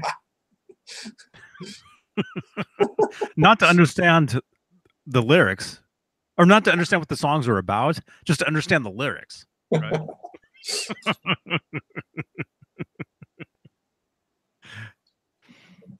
James Orcutt in the house. Hey, James. Yeah. McCartney has a son? Maybe I don't know. And now we've got 71 quarters are being exchanged, going across oceans. Here we go. Hank Williams. Yep. Hank Williams Jr. Good one. Yep. Are you ready for some football? Well, here's the picture. It's unfortunately it's really blurry, but that's what the guitar would look like with the record Oh yeah.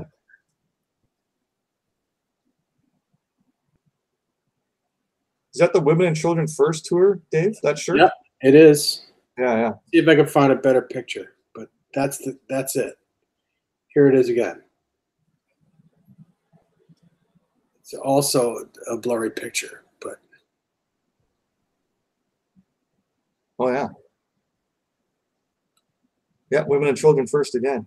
And by the way, anyone that's new to the chat, like just chimed in. We've got our poll question for next week is, what's your favorite era, like, of Eddie's attire? What do you like? Do you like, you know, 1979 where he's got black leather pants? Do you like with yellow tights with knee pads? Do you like him with the baggy pants with a white tank top and 5150 tour? how's that? Say cheese. Cheese. Cheese. Yeah, these pictures. I mean, they're too grainy. Yeah, but that's what they're talking about right there. Awesome. I'll find a good picture of it. Here's another one, but this is again.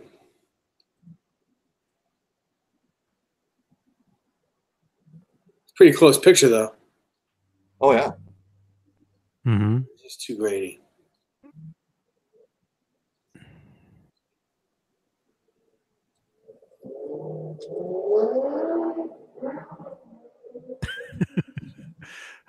Someone's trying to get to that liquor store quick, huh?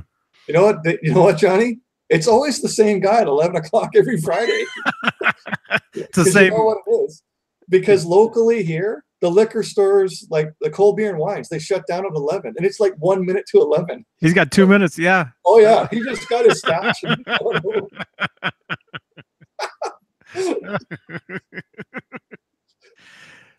Yeah, I remember when I lived in Miami Beach. One part of Miami, it closed at 11.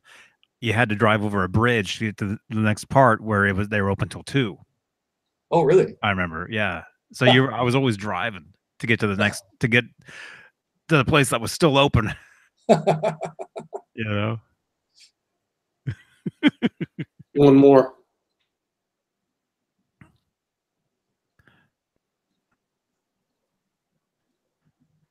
Awesome. That's the closest yet. That looks like it's an outdoor show. What? This is what the picture looks like. But that's pretty clean. Oh yeah. Yeah, that's outdoors, that one. Is it? Yeah. Because Johnny, that's the one where he has that Les Paul that has the bridge pickup missing. Mm-hmm. which you copied on one of your Wolfgangs for a while. It wasn't because of that, but yeah. No, but it gave someone a headache for 6 months. Well, somebody's given them a headache for 5 years.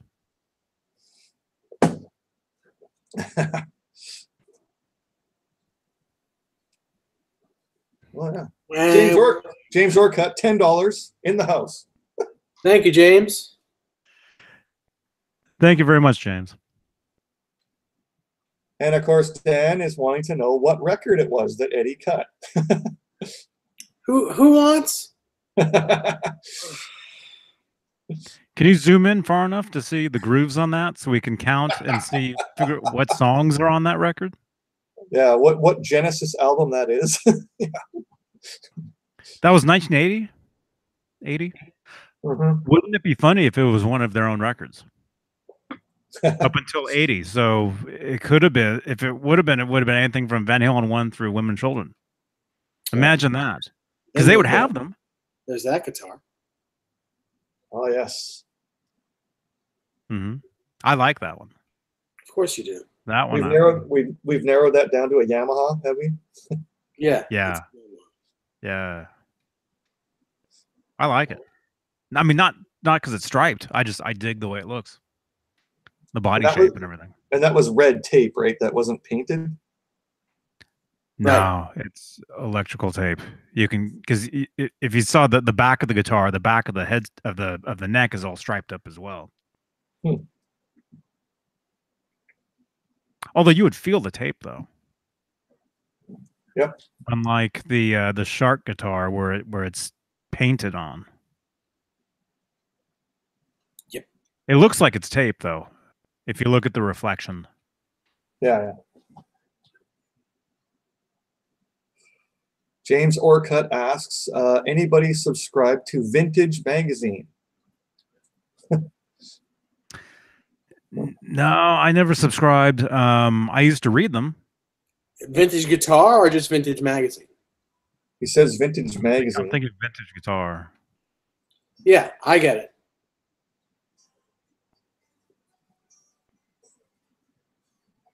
I get Vintage Guitar to the house. Wow. You still get magazines? Yeah. Do you get the newspaper? No.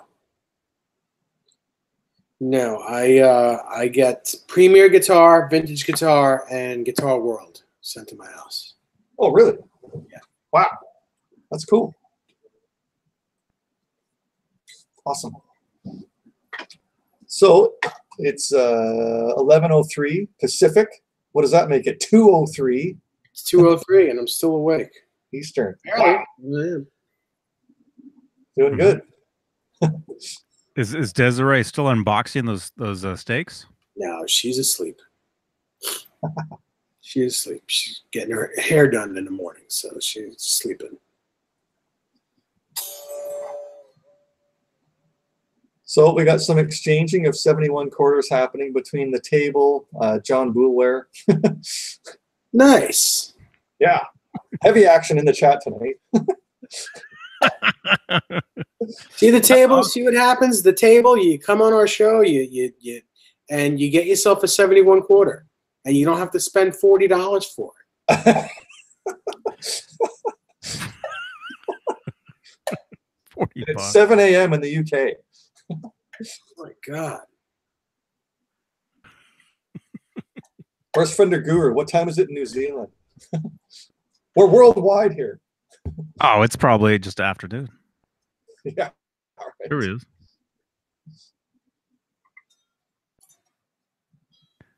The table, thanks, man. He says it's the best stream he's ever been in because he's scoring a 71 quarter. Thanks for jumping in, man. Oh, yeah. And if you look, there's a backlog of literally almost 500 other videos. I'm not joking. It's 4 p.m. right now in Sydney. Yeah, the table, if you have a specific question Van Halen wise on Johnny's channel here, you can just go to his channel. You can put in the search engine like Kramer 5150 or Kramer 1984 or any subject basically, and you're going to get a list of videos.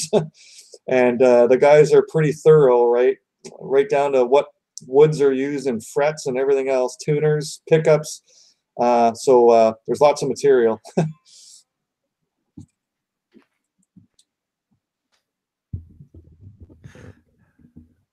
Yes. Discord. Yeah. The table, he says, that's just $40 saved for the Floyd he's got to get. There you go. Nice. Don't buy a special, but make sure you get an original German Floyd. Save your money, save your pennies, and get a real one.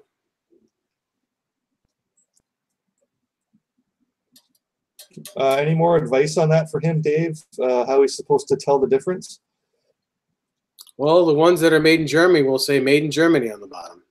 Yeah. So if he's searching for one, that's a specific question you want to answer or get answered. If you're, I don't know what you guys do in the UK. If you have some kind of eBay in the UK, I imagine you do. Just ask those specific questions. A lot of guys will hide information and say it's something and it's not. So I'd be very careful and ask the right questions. Mm-hmm.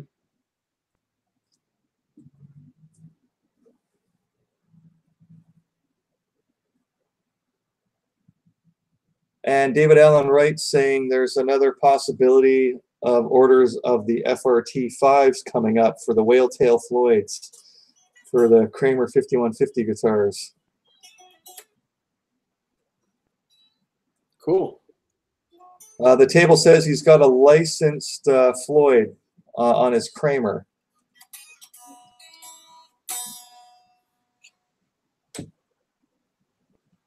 Cool. What kind of Kramer do you have?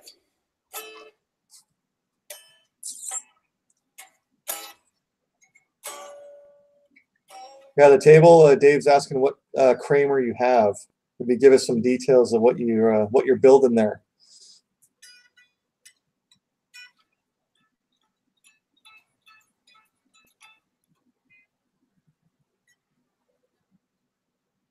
So David Allen Wright's going to have FRTs with neck plates and string retainers as a package deal. Working something out. I might have to buy 2 of those. There you go. Fender Guru from New Zealand. How easy is it to put a brass block on my EVH FR? Floyd Rose himself. Yeah. It's as easy as taking a Floyd Rose apart, Yeah. putting it on, and putting it back together. So all you need is the Allen wrench to do it.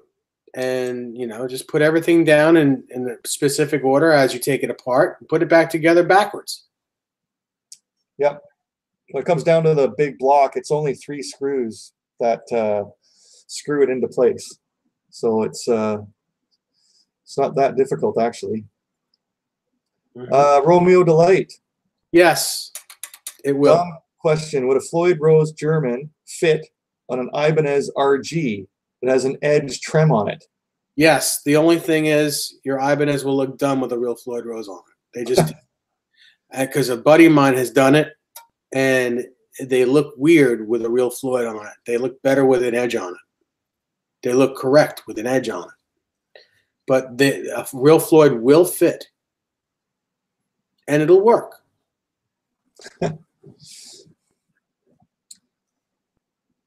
And Dave, pretty much all those Ibanez, like you're doing a replacement like that, I mean, pretty much all those are going to be floating, right? Yes. There's none of the Ibanez. Ibanez guitars are all floating. Yeah, yeah. Kind of surprises me they haven't sort of delved into that a bit. Just having it flat on the body. Well, they're for the shredders, you know, that's the whole Steve Vai way of playing. Yeah.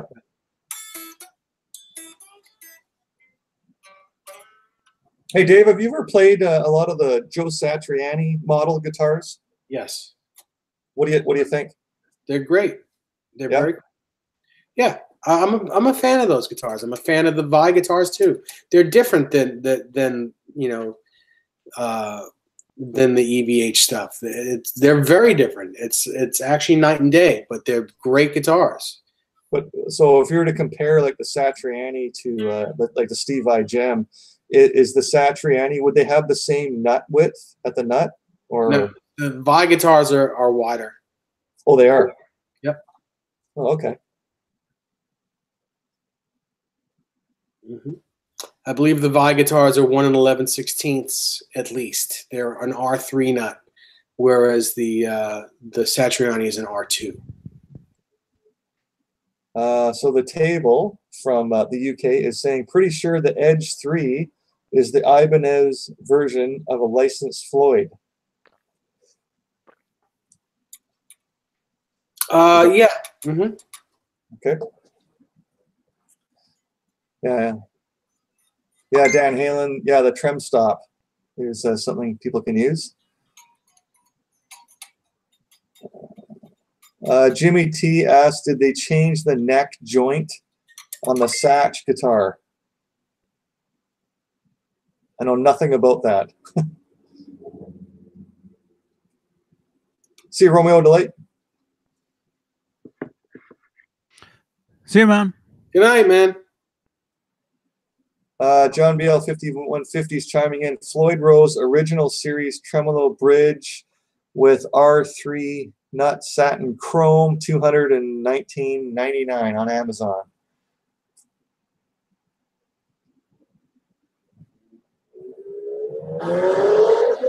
Whoa.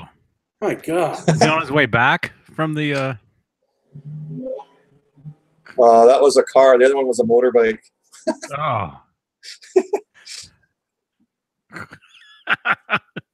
Yeah, it was blazing today, hot out here. So like it's Friday, so everyone looks outside like yesterday.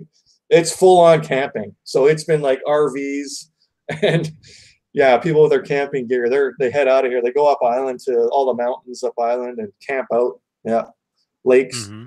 Yeah. Mm-hmm. What's the temperature been like up there?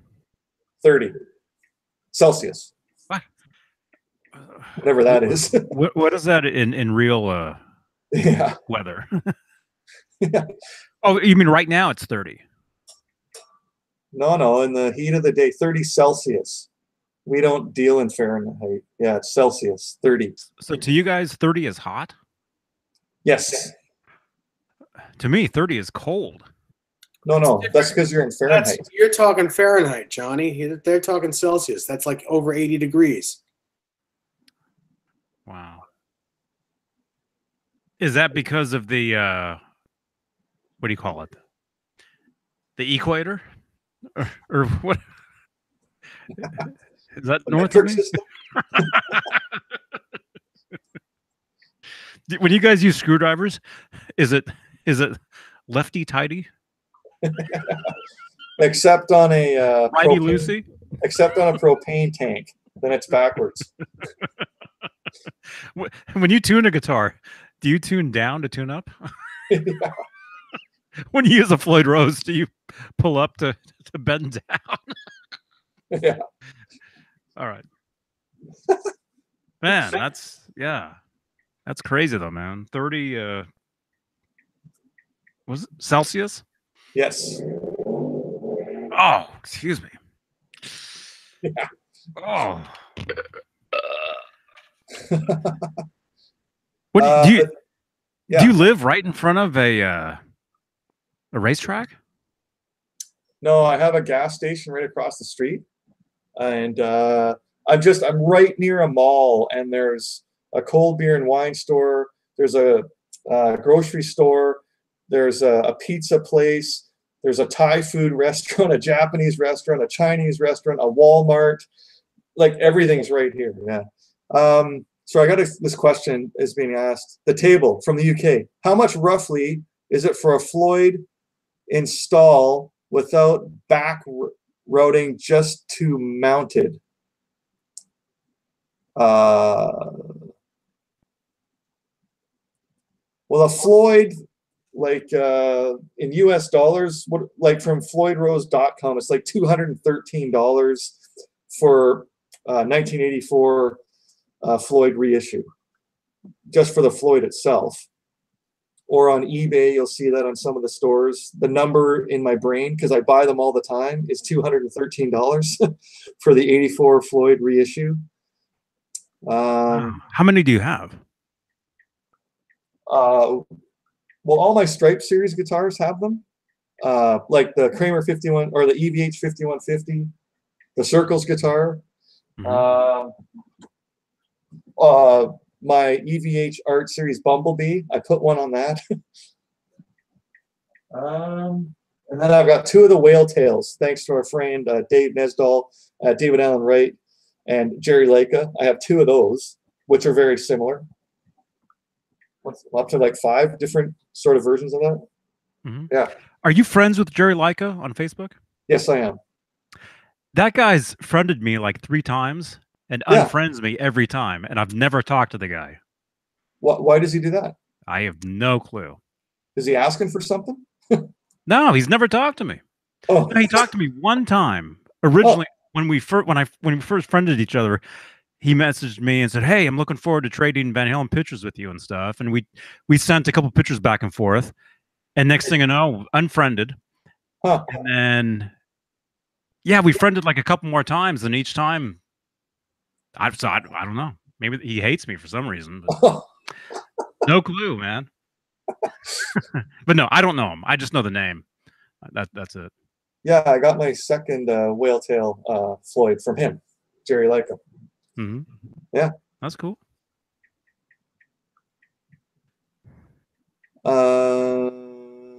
Vintage sounds. I didn't feel any earthquakes today. So I don't know where about, maybe in Seattle there was something, but I usually feel it if it's in Seattle. That was Mount St. Helens when it erupted in 1980. I felt that one. Were you there? I wasn't there. I was actually, I'll give you a story. I was in the basement of our house.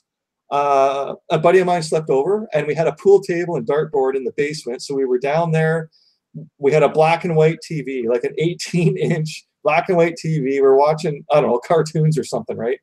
And then my dad is yelling at us. It was like 8:25 in the morning when Mount St. Helens erupted, and he, like, you guys stop, like, F word, bouncing basketballs. You guys stop bouncing basketballs in the basement. He's yelling at us, and I'm like, we're sitting there watching TV. I go, what are you talking about? And he goes, you, and he says it again. And then there was an aftershock, like, I don't know, 20 minutes later, and he did it again. He's like, that's it. I'm coming down there. Oh, yeah. Yeah. My dad was famous for that. Just sort of, what do they call that? What is the word for that? Where, okay, he can smoke, but you can't. What is that? Do as I say, but not as I do. Yeah. But there's another word for that. Yeah, it's funny. A hypocrite? Yes. That's what my dad was. Sometimes. That was the word I was looking for. Your dad's it. And then, of course, a half an hour later, he turns the TV on, and every channel's got, Mount St. Helens erupts. Do you get an apology? No, you don't. You don't even get to smoke a cigarette? No, I wasn't allowed. No. Yeah, John BL. And luckily, the ashes from Mount St. Helens, when it erupted, it went straight east. So, like, across Washington State, like past Spokane. And so we didn't get any ashes up here. But yeah, it went straight east, the ashes from that eruption. Yeah. It was huge, though. Like, the whole state of Washington was covered in ashes. Yeah.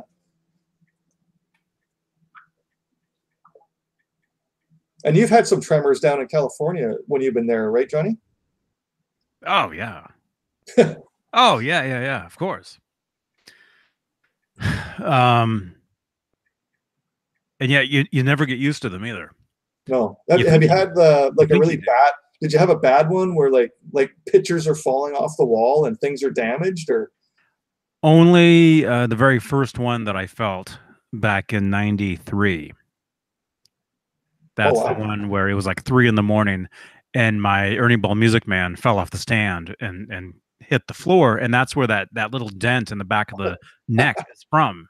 Yeah, it's from that.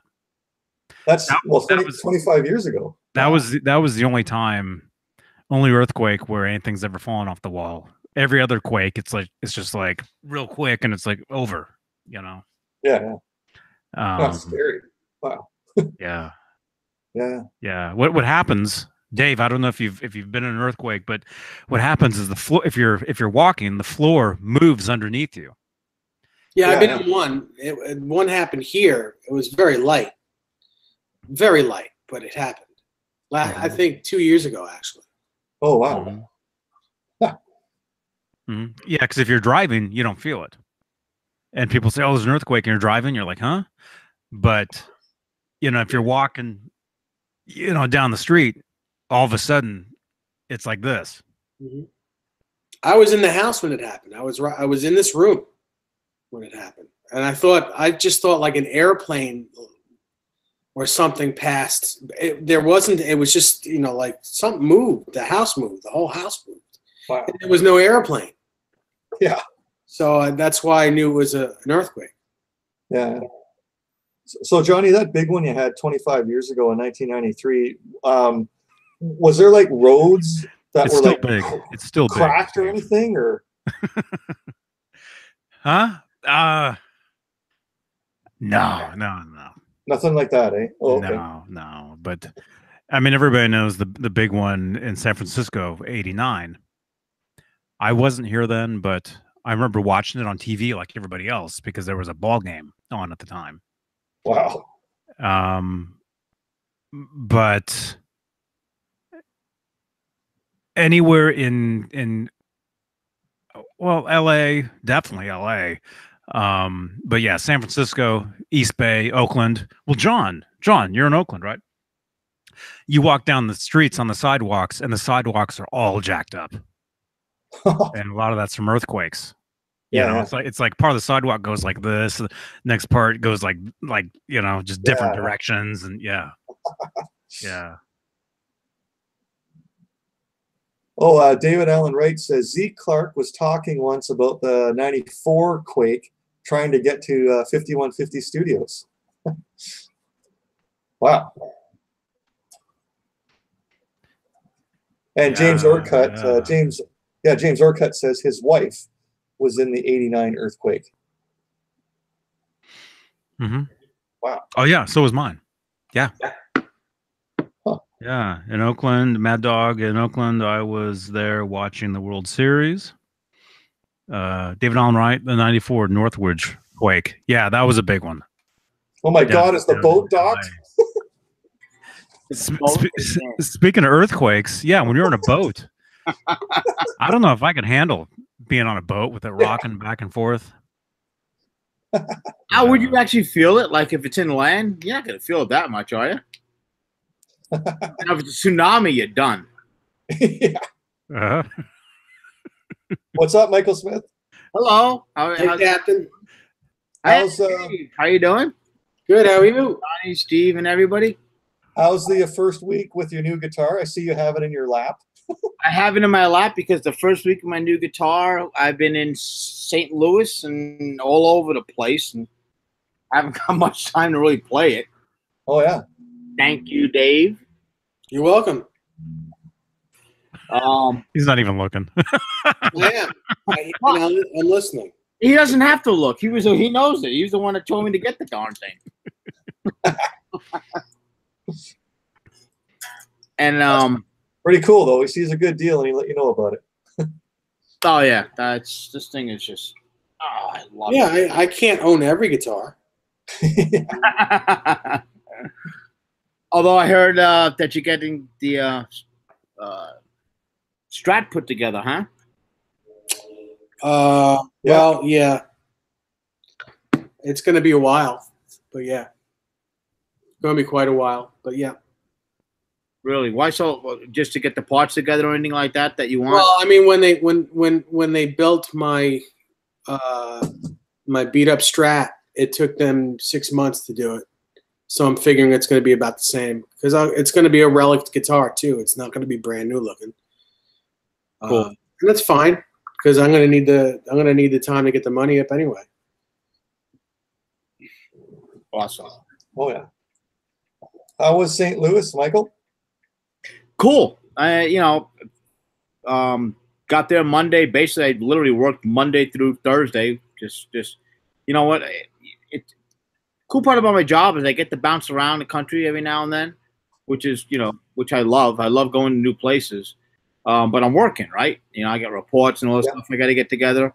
So usually I'll try to bake in enough time to do something on the last day before I have to fly out the next day. That's what I did yesterday. I went to the Gateway Arch, which is I recommend anybody that's been that's going to go through St. Louis, take the time. They literally just opened up a new museum. It's been open up for 8 days, 9 as of today. So I got lucky in that aspect. I got there and they opened it up, and it's like the history of our country, how everything was going, obviously from east to west. Yeah. And they chronologically go through everything, and the arch is just so impressive. They got it's a little capsule-like thing that you get in. You get 5 people in it, and it brings you all the way up to the top, and then you get out, and then they have the observation deck up top, and then it brings you back down again. In fact, I put a video up of it earlier today. So, what did I say, Johnny? Hey, Johnny. No, I'm thinking it'd be scary if they take you up. Yeah. And then it stops, and you have to get back in. Then they take you down, but you go down head first the rest of the way. Well, you know what it is. It's pretty ingenious the way they did it. It's like a capsule. Like it's round. It's like a ball, and it runs on a track. So literally, it's always level for the most part. You get a little kind of twists and turns, but it's always level going up and always level going down. Huh. Yeah. It's really cool. Yeah, going up straight up and going down head first. That's you probably wouldn't have too many visitors there. or you have to get in upside down. Yeah, mandatory puke bags. Yeah, it's a roller coaster. Oh, gosh. So, Michael, were you able to see any live music in St. Louis at all? Now, the thing of it is also when I was out at with the contractors I was working with out there, it was all steam locomotive stuff again. They're building 3 new steam locomotive boilers. Actually, let me change that. 1 steam locomotive boiler and restorations, the 2 other ones for 2 engines that are already in service. And they told me that it has a really cool nightlife as far as music goes. Yeah. I do know that I'm going to be going back again for what's called a hydrostatic push. That's just it's just a way to test the boiler's integrity, if you will, and that's going to be before the year's out. So this way, I only have 1 boiler to work with, and I will definitely have time to go out and check out the town. So that I fully intend to do. I got the touristy thing done, right? I got the arch done now. I figure let me jam it in. Now I'm gonna go out and check out the local talent, and that's that'll be cool. That'll be really cool. Yeah. I have a buddy that lives there, and they have a very lots of sports bars. I guess there's one street that has like the main run of sports bars. I think Chicago's like that too, but I've yet to be to either of them. But yeah, I've just heard it from other people that it's pretty good sports towns. Yeah. Oh, it's a big, yeah. You got the Cardinals there. I was there. I went there last night after I went to the Arch. I went down and there's a whole row. In fact, they're putting, I think they said it was like, I think it's a $20 million renovation for that particular area. And yeah, they're expanding. It's already nice. It's beautiful down there, but they're doing a lot of construction just to make it, more businesses, putting in more bars and stuff to do while you're there. So, yeah. Yeah, and like I said, I went to you know what stinks? I love baseball. I wanted to see a game, of course, right? So I get there all week long. The Cardinals are on the road, and of course, the first game home tonight. the day I fly home. Whatever. It is what it is. I'm complaining. Actually, I am complaining, I guess. Bastards. They're going to change the schedule around me. I mean, who the hell do they think they are? Yeah. So Michael, did you see anything else, like any old record stores, or it was pretty much the Arch thing, and that's all you could really do? That's really, honestly, that's all I could do. Normally, I'll usually, when I do these steam things, it's only 1 boiler. I had 3 this week, so I just had no time. Yeah. It was literally early in the morning, into work, do my inspections and whatnot, get my notes, come home, and then write my reports up. So. Yeah. I know. I wanted an EVH report. How many guitars were at the guitar shop? EVH guitars. Oh, I love that better. That's more interesting to me. Yeah. And a lot more fun. Yeah. Hey, Michael, I just want to ask about all this locomotive stuff you're doing. What's like the main company that you deal with? I know there's like railways, there's like Union Pacific, and there's CSX. Like what are like the main companies you deal with? In my territory, I do not deal with CSX. The 2 main railroads that I deal with, they call them Class 1s, is Union Pacific and BNSF. Oh, okay. Yeah. Yeah. Where I just was in St. Louis, that is, you have a lot of other railroads going in there. You have CSX going in there. The further east you go, like up in Chicago, actually, all the railroads basically come together. CSX, NS, CP, and CN. They all basically come together there and then kind of spiderweb out throughout the rest of the country. But those are my two big dogs, the UP and the BNSF. But since I'm on the steam side, I have a lot of I do all the steam locomotives on this side in Colorado, and then for the whole region right now. And was training two people, but one guy left, so I'm only training one guy. So until I get that guy trained and certified on the steam side, I'll be doing all this stuff, which is cool. I mean, I like it. I enjoy it. It's looking at history, right? Like when I'm down in certain areas, some of these engines and boilers and stuff I'm looking at are 100 years old. Really? Oh yeah, yeah. That's pretty cool. Oh, it's cool. It's absolutely cool. 100 years old. It's surprising that they're that old and they don't need to be replaced. They need to be upkept. Okay, a boiler thing. I don't know. I'm gonna give you the real condensed thing. You're gonna see your viewership, Johnny, go from whatever we got. Don't say it. Don't. Boilers are built at a minimum of 4 times the stress. So in other words, they're overbuilt 4 times. So if you mess up 4 times, it won't blow up, right? Yeah. When they built these ones that are 100 years old, most of them are built around between 6 and 10. So they overbuilt because they wanted them to last. That's why they still are around today. That's why they're 100 years old. Right. and still working. I was inside a boiler a couple of years ago. In fact, 3 different boilers that the first thing that broke, what's called a brace, I found it. That brace has been in there for at that time, it was 92 years. Wow. Dang. Yeah. Well, welcome to train-talk.com, everybody. With your host, David Nesdall, who's sleeping. I'm not sleeping. And it's 2:33 Eastern. I keep talking. Everybody's going to be sleeping. All right. Yeah.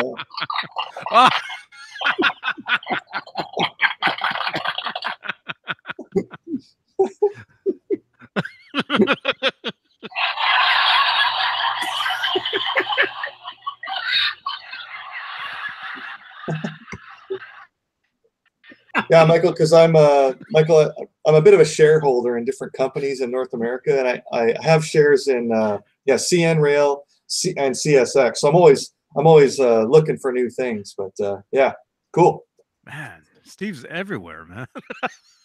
Yeah, I got 3 different jobs. It's all right. It's like white on rice. Yeah. I can tell you this: my aunt retired a millionaire from railroad stocks. So that's all I got to say. Oh yeah. Yep. They always give out dividends and they always split. Yeah, it's like the banks. As soon as the banks hit $100 per share, they usually go 2 for 1, back down to 50, and then so people can buy them at $50, and then they go up to 100 and they split again. Yeah. And when you think about it, they're taking a mile of a railroad, right? If you have a 100-car train, usually a boxcar will hold between 2 and 3 truckloads. So you got 2 people in the front pulling 300 trucks. Yeah. Okay, enough of that. Man, how many guitars can you fit? There you go.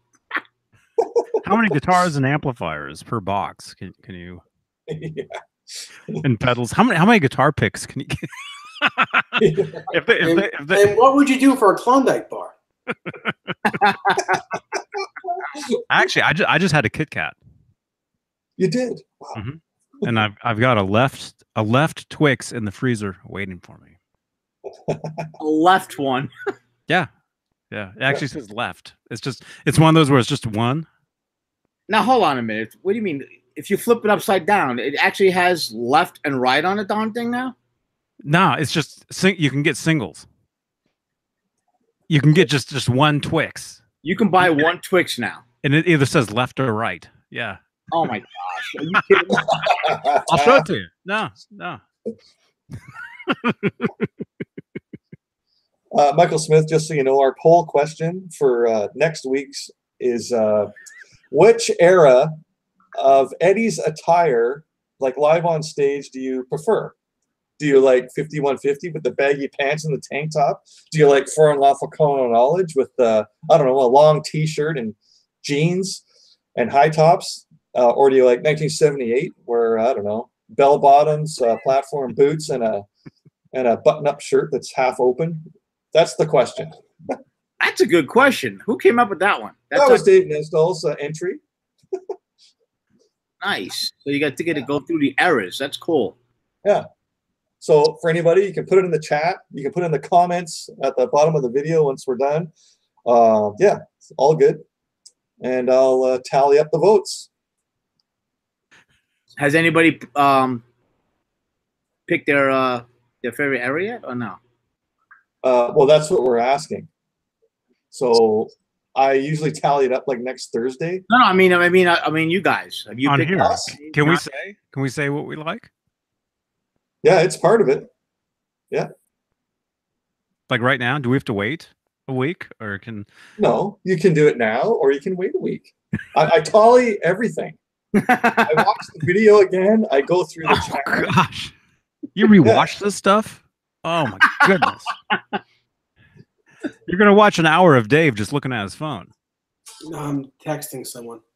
Dave's multitasking. Did you say sexting?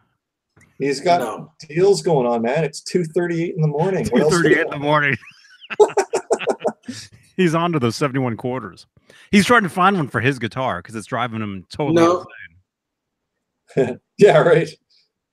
Hey, we got a new guy here. Bark Eater. Bark Eater. How's it going, man?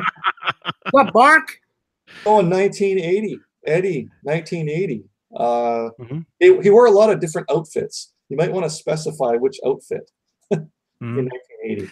Well, in those early days, you know, Roth was really he really led the band as far as their attire, as like you're saying.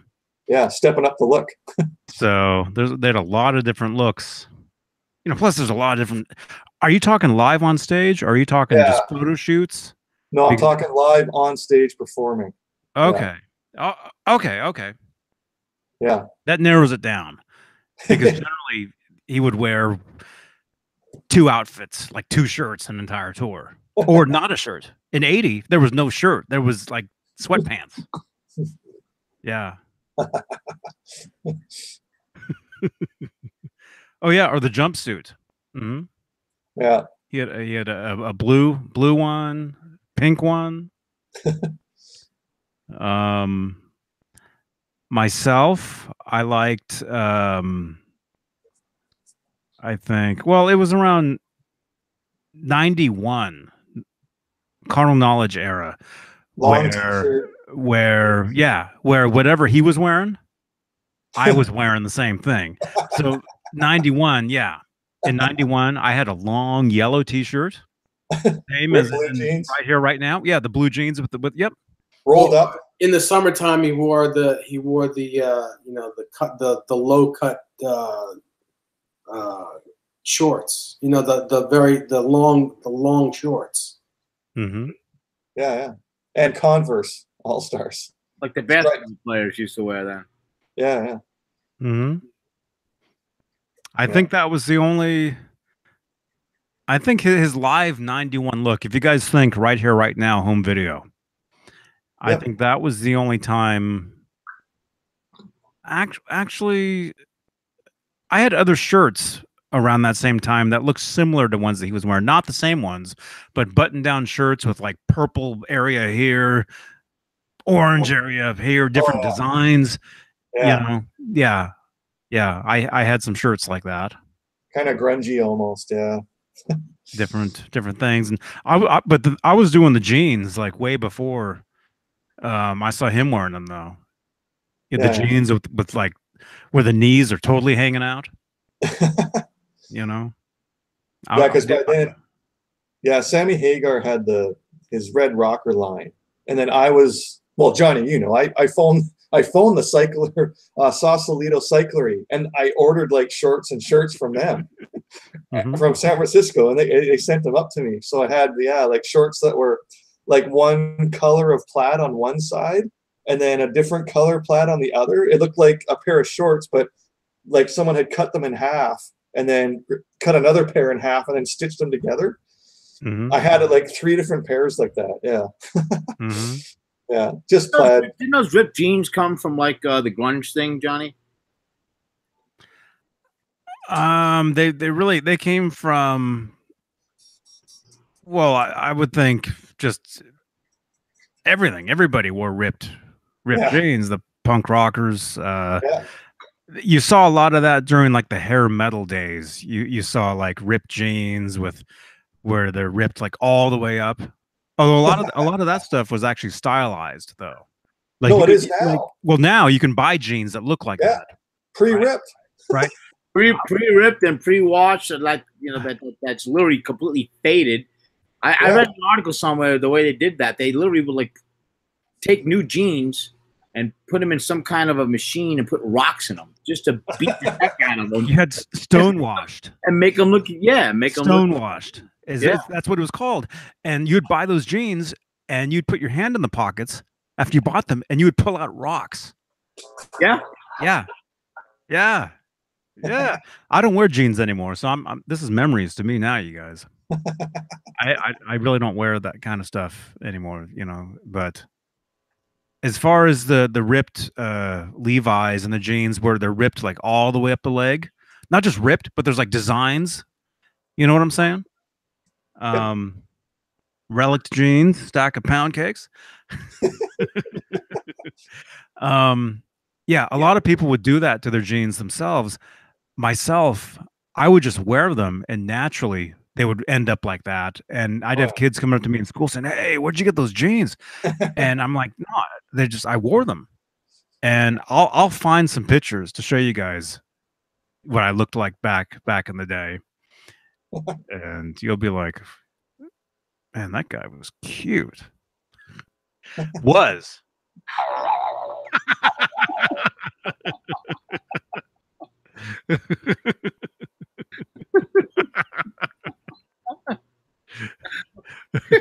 And then Dave Nesdahl would be like, and then I'll show you me back then, and you'd be like,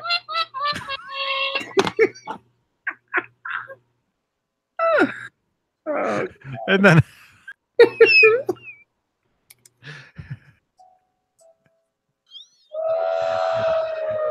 oh, then the Dave Nesdahl shows a picture of him from back then.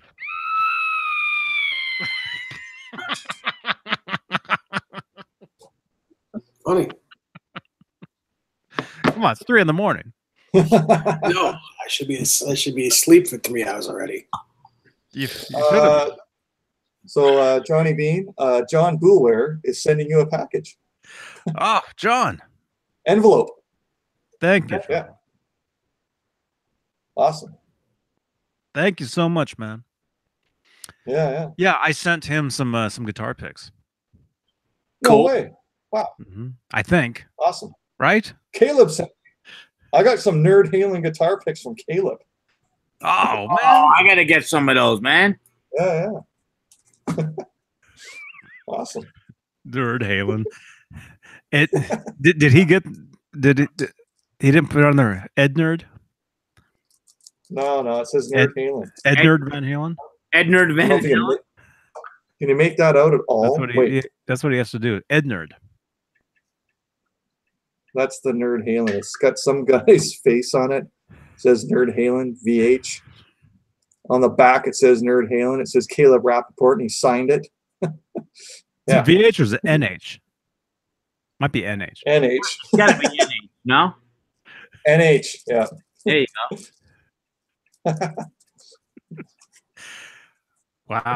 Wow, you guys. We've had like 46 people sitting in here this entire time. This is amazing. Yeah. Thanks, everybody, for being here. And I also want to thank everybody for everyone's support. I had ankle surgery April 23rd. I'm going back to work on Monday coming up. So I've survived. Yeah. I survived the hard cast for a month. Jesus. I survived the hard cast for a month, then the air cast for a month, and now I've been cycling for 2 weeks. I've been hiking mountains. I'm ready. I'm putting my work boots on Monday morning. I'm going back to work. But thanks for everybody's support. Johnny, Dave, Michael Smith, Caleb, Jay, Zippinator, R2, R3. Zipskin. Yeah, right. John Beale, Bruce Mann. Ripped Skin. Yeah. Where is Mr. BHP tonight? Bruce Mann. He was on the early show. Was he? Was he on there the early show? Yeah. I don't know. I guess for me, the 5150 tour, baggy pants, not the pink, black. I thought the black, you know. I like the light blue. The light blue pants were cool. Yeah, anything but the pink. It's too bad on live. I thought Eddie had those, but whatever. Too bad. I had something like that. Oh, so did I. The MC Halen pants. Yeah, I had MC Halen. No, I had gray ones. You could get them at JCPenney. Hey, Caleb, or who needs to do a tribute band? Steve, do MC Halen. Yeah, right. Where you're wearing those pants, you're doing the MC Hammer moves. Yeah, right. But you're playing the guitar. What was his song? Can't Touch This? Was that good? Well, yes, yeah. Yeah. Yeah, he's still here, I believe. Oakland. He's still in the area. Wow. Mm-hmm. He went bankrupt. MC Hammer. He's just now Hammer now. In fact, I don't even think he's Hammer. I think he's just Ham. And then he'll go to and then didn't he go back? Yeah, you said bankruptcy. Didn't he? Did he? I thought he filed for bankruptcy. He had some problems going on, I guess. I don't know. I remember in the early well, it was the early 90s. He was huge. Yeah. It was sometime in the 90s. I remember him doing local commercials for Repo or something. Like you know how you get the local like commercial where it's not national. It's like you're watching the national channel and then the news they break into like it's like, oh, this commercial looks cheap. Oh, it's local. It's a local car commercial or something, right? He was doing commercials like that here in the Bay Area at some point in the 90s. But it wasn't too much longer after, you know, when he was on MTV, like all that stuff that we saw. Yeah. You know, I think he went bankrupt though. Like he had mansions and Ferraris and the whole thing, and then lost it all. Yeah. Yeah. Just have one big hit, you make all this money, and then you spend all your money. Then there's not a hit after that. Wild Thing, I think, was his doing the Wild Thing was his main hit. Was that Tone Loc? That was Tone Loc. Oh, whatever. Yeah. Yeah. And he ripped off Van Halen. Yeah. Yeah. Although he did credit them. If you look in the printing of the album, he does thank Eddie and Alex, I think. Was there not some kind of court case with that, Johnny? I don't remember. Didn't he also do like Ice Ice Baby? No, that was Vanilla Ice. That was Vanilla Ice. I know. I'm looking right now real quick, and he just basically. This is from an article from 2014, so it's not all that old. And he basically just blew his money in some crazy stuff, man. He bought a mansion. Yeah. $30 million. 40,000 square foot. Actually, that's what it cost him, $30 million to build it. And then it had 17-car garage and 33 seat movie theater, a basketball court, a baseball diamond, multiple tennis courts. That's not counting the millions upon millions he spent to furnish the place with rare antiques. He also bought thoroughbred horses back in 1991. Oh my gosh! Did this is serious though? And a bunch of lawsuits also. So did him losing a lot of that? Did it have anything to do with the Oakland fire? Does this say anything about that? Because there was a major fire in the Oakland Hills.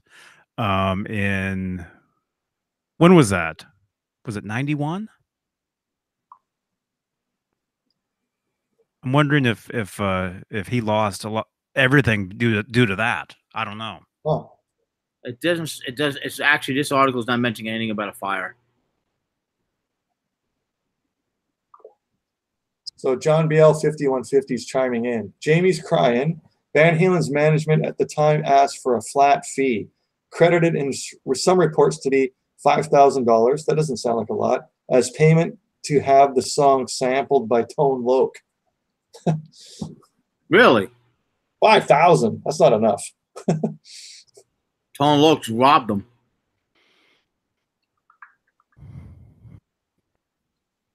John BL 51. A subsequent civil lawsuit was settled out of court, with the band receiving $180,000 as settlement. Oh, that's more like it. There you go. Yeah, I knew there was something with that. Wow. And they weren't even playing that song back then. Yeah. Have they played it since? Did they play Jamie's Crying on the last couple tours? No, not since 2007, I think.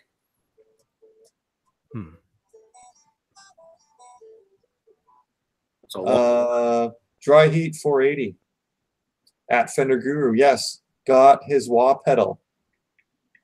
He won the draw. Ben Coombs had a draw for a wah pedal. And that's the man who won it.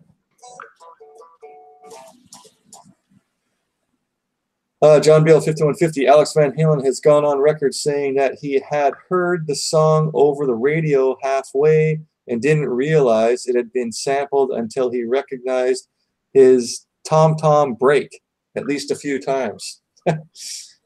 Yep.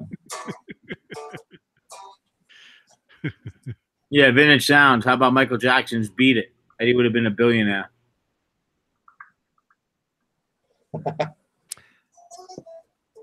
Wow. So, Michael Smith, have you bought a new house yet? No, actually, my wife's going tomorrow to look at 2 houses and then one on Sunday. Nice. Yeah. Have you haven't bid on anything yet? I bid on one, and I've looked at. I bid on one. I won the bid, and then I think I told you this. And then it turned out that the foundation was cracked. Oh, that one. Yeah, yeah. Yeah. Yep. Well, So right now, a lot, and I tell you right now, that is a big issue out here. Living out here, that bentonite soil wreaks havoc on houses. So that's my major issue. Trying to find something, back east, you don't have to worry about any of that stuff. In my house in Long Beach, it was built in 1954, and it's just solid as a rock, man. Yeah, yeah. How's your dog? How's the dog, Michael? He's still hanging in there, and today was a good day earlier, and tonight was not a good night because he's not eating again at all. Oh. Yeah. It's rough, right? I mean, it tears you apart that's going on, and also me not being here, right? All week long I'm texting back and forth and talking to my wife, how is he? How's Davey? And then get home now, and I'm spending time with him, but then I'll be back in a freaking plane on Monday, going back out of town again, and hopefully he'll be around, and I have faith he will, but hopefully he'll be around when I get back home. I mean, he's literally, it is what it is, right? We all die. So he's on his last leg. He's getting really slow, and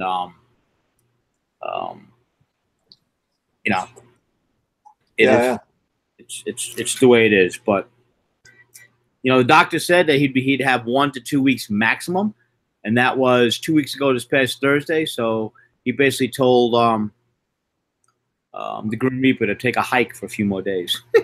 That's the way I look at it. Yeah. That's the way I look at it. Thanks for asking. I appreciate it. It means a lot. Oh, yeah. I mean, he's everything to me, man. Yeah. No, that Fender Guru from New Zealand, he's the one that asked it. I'm just relaying the messages. Fender Guru, brother. Thank you, man. Thank you. Yeah, yeah. That's coming a long ways away. No. Yeah. Yeah, no. Hold on. Vintage Sound. Hey, Michael, can you live in a train car home? They have those. Yeah, you can. You got enough money. You can live anywhere, I guess, right? If you want to live in the moon, you can. I mean, I've seen them in Nevada. They have those. Yeah. Oh yeah, I mean, yeah. There's bars that are literally made by them putting boxcars together around. Really? Yes. What state is that in? Fusion. Yeah, well, I agree with you, Dave. What they do is they take boxcars and they put them on the land, and they kind of like they just make walkways and whatnot through them. Google it; it'll pop up. Google it. Yeah. I honestly don't know. I look at stuff like that and I just shake my head. I'm like, God bless the entrepreneurs because they're making money on it. Yeah. No, I was saying to the guys earlier, it's like in my town, there's not enough places for people to live. So there's like 12 cranes downtown right now. They're knocking down like 2-story buildings and then, building high rises because there's not enough places for people to live. So yeah, crazy. Well, look at Manhattan Island, right? That's why you think all the buildings are so high. Yeah. Not enough land. You gotta go. You gotta go up. Yeah. I'm gonna have to say goodnight, guys. I can't keep. Yeah. Thanks for being here, Dave. 3 minutes to 3. I'm gonna wait till 3 o'clock, but yeah. I can't. I'm like falling asleep. No. Thanks for all the guitar talk. It was awesome. Yeah, I gotta watch the beginning of the show. I'm sure there's some kick-ass information that Dave gave. Yeah, we got a lot of new viewers here tonight. Like 4 or 5 people I haven't even seen before. So that was good. Ooh, welcome aboard, everybody. Yeah. We got 7 over 8 chiming in. Where's he been? Yeah. Get in here, Jay. Have a rum with me, for God's sake. I wait all week for you. As you take a swig. You know it. That's right. It's not even midnight here. Yeah, it's going on 1 here. Thanks, Vintage Sounds. Good night. Oh, yeah. Definitely will have a good weekend. What's the plan on the weekend, Dave? You got anything going on? No. Oh. No. That's actually a good weekend, right? You have no obligations to do whatever the heck you want, man. Yeah. No. I always like it when the guys have an opportunity to jam or go see a band on a Saturday night or something. That's cool. Yeah. John BL, yeah, Caleb Rapoport is in Vegas. He is in a poker tournament tomorrow in Vegas, 11 a.m. And I think he's staying at a buddy's right now, so that's why he hasn't been here. We were trying to get him to come live from the Cabo Wabo in Vegas, but that hasn't happened yet. All right, me. No, like I said, I talked to Caleb for a while earlier after we ended the last whatever these are, and he said he would maybe. He said maybe, but he wasn't. Yeah, I knew he wasn't going to do it. Not he's got a big day tomorrow. He's got to be on the ball for that tournament. Yeah, it's a lot at stake. You ain't kidding, man. Am I going for a straight or am I going for a full house? Going for the win. All right, guys. Yeah. Good seeing you, man. Good night. See you guys on the flip side. Yeah. Awesome. Everyone in the chat, in the immortal words of Jay Hannon, "Bah."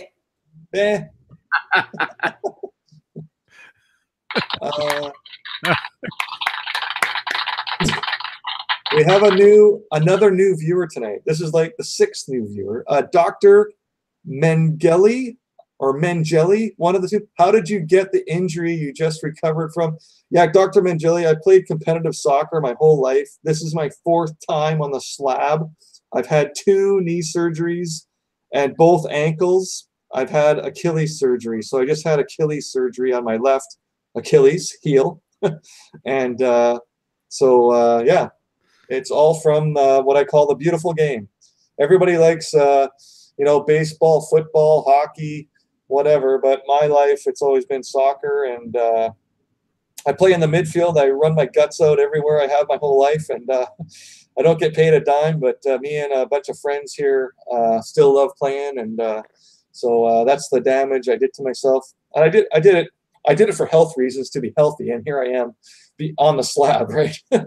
Yeah, now, now you're calling it soccer, right? Doesn't the rest of the world call it football? Yes. Yeah, the rest outside. I'm just curious. I mean, you're calling it soccer. Is in Canada? Is it called soccer or is it football? I would say North America, it's called foot. Canada, and the United States would call it soccer. Right. Everywhere else, it's football. Okay. All right. Because they don't have American football in, Zimbabwe. Yeah. Right. Yeah. Yeah. You know what I mean? Like the NFL, the National Football League, you can call it even baseball, like they call it the World Series. It's kind of not, because you're not playing Costa Rica. You know what I mean? Right. It should be called like the U.S. Baseball League or something. Well, when you think about it, also in baseball, I mean, look at the percentage of players that are from other countries, right? Oh, Cuba, yeah. That, I mean, the influx of talent from around the world is awesome. Yeah. Really. Yeah. But you are right. It's not the world, because it's all here. Yeah, yeah. Or even what's the NBA? What do they call that? What's that trophy called? When they play for the National Basketball Association, and they have a Toronto team. So is it really national? If you have a Toronto team, it should be like more North America. But yeah. No. Well, you used to have 2 baseball teams up there. Now you only got 1. Used to be the Expos, Montreal Expos. Yeah, yeah. Oh, it always comes down to the money, right? And who owns it, runs the ship. Yeah. Yeah. Follow. You want to know what's going on in the world? Follow the money. Yeah.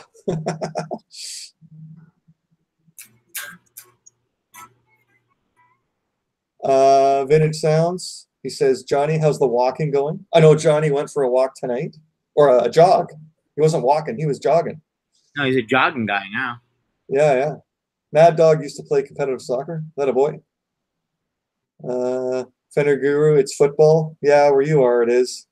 But because of we have the CFL, Canadian Football League, where you're throwing the ball. You got the NFL in the States, National Football League. That takes the football title. So for us, we call it soccer. Otherwise, we're mixing that up.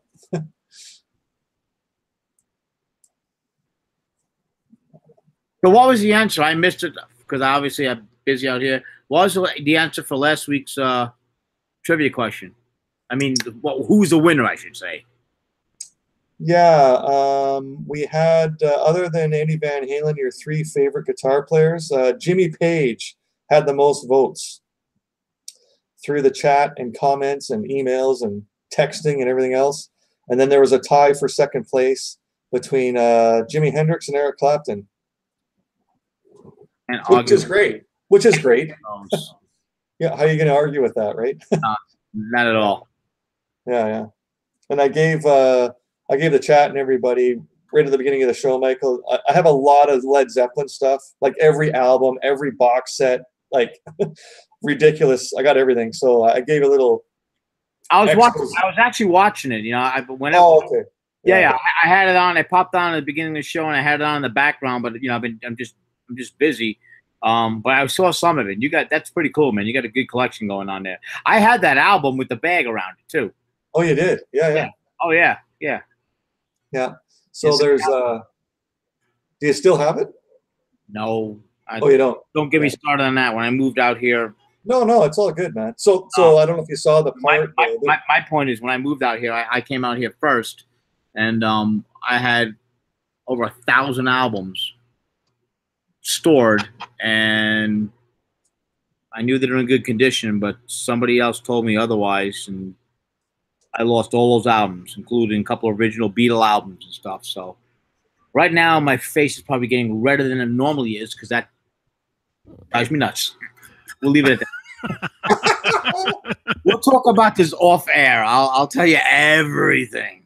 No, it's fine. So the information I was giving to everyone. Okay, the bagged record, the In Through the Outdoor, Like there's actually 6 different versions of that cover. So if you had the record, you look on the spine and they're lettered A to F, because there's 6 different covers that you can get, but you don't know if you go grab the record and it's in the bag and it's sealed, like you wouldn't know which letter, which cover the album is. I didn't know that. And I'll show you them. Hold on. Yeah. This I want to see. You guys talk amongst yourselves. I have my left Twix right here. I'm gonna take a picture for the Discord. Yeah. Hey, yours is different too. I got it in. Okay, Michael. Wait a minute. That's Here they right. are. No, mine's higher. Oh, it is. It's a battery. Ah. Jeez.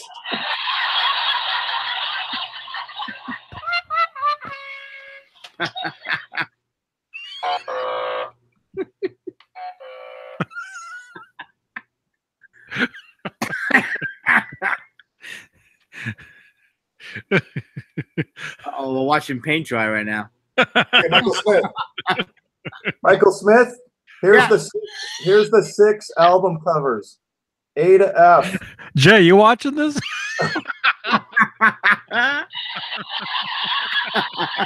Why isn't Jay in here? Where is my rum drinking buddy? I wait all week for this, and he's supposed to be here.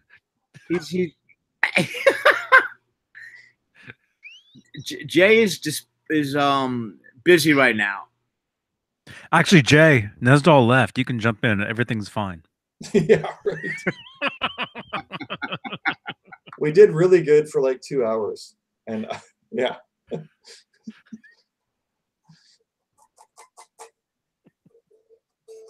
Well, that picture you showed me, is that online? Because I want to look at it. I'll remember the one that I had of the 6 different covers.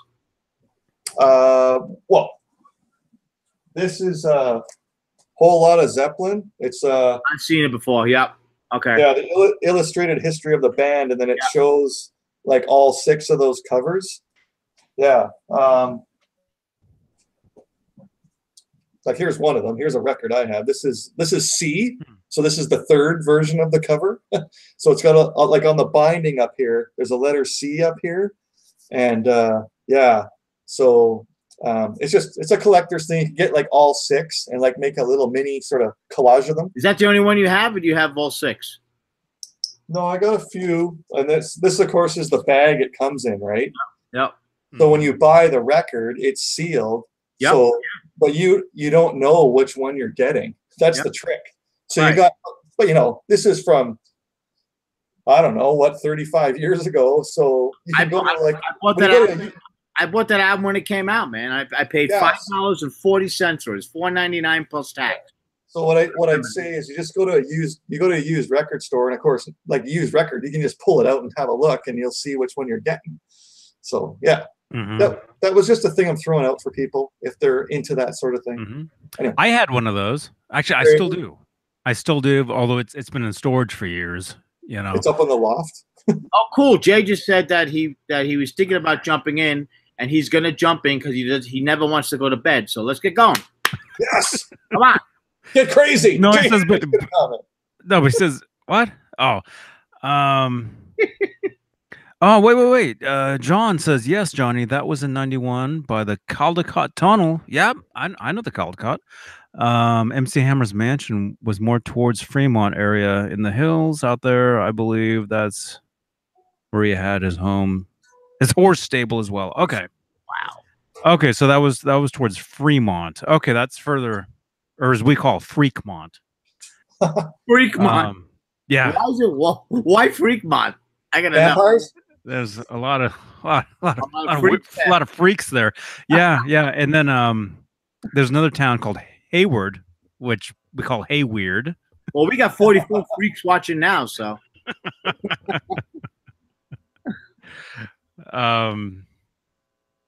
By the way, here it is. He promises he will not show any more Zeppelin stuff, Jay. I just I took a picture for the Discord, but here it is. My left Twix. Oh, it is. See, it says left right there. It does say left. Yeah. Yeah, it's just a left one.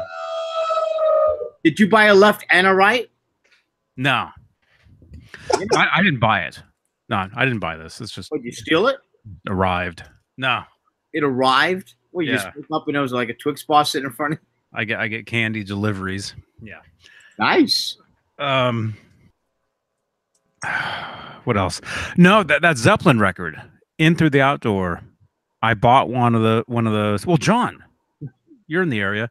You know Rasputin's and Amoeba? You know, Telegraph Avenue? Where would it have been? It would have been, oh, we're talking 20-something years ago. Probably, I'm going to say Amoeba, probably, is where I bought that album, In Through the Outdoor. Paper sack covering, right? And Steve, you know, the other thing about that album is you open up the album, you pull out the inner sleeve. Yeah. And you know, the inner sleeve is actually, you can actually get it wet and it changes the color on the sleeve itself. Did you know that? No, I did not know that. Yeah. Because like you take one of these, I mean, that's what the whole record, the whole design is. You place this on that and it leaves a ring. Oh, And you place it in different places and it leaves different colors. wow. Check it out. Open it up. Really? Open yeah, Crazy. open it up. Oh, that's Do nuts. it. Do it. Yeah, Do it. right. Do it now. Yeah, right. Yeah, this is the sleeve of this guy, Into the Outdoor. Yep. So that's, oh, that is, so, okay, so it's water activated then. Yeah. If you put, if Yeah, it would have been, yeah. Although I don't remember mine looking like that, so I don't know. I think my record had like it was cut out in the shape of a pick guard too, I think. Just kidding. I'm just joking. Come on, try it, Steve. See if it works. Oh, not a chance. Are you kidding me? Oh, Ah, you said you have 6 of those. exactly. If I had a 7th, it would happen.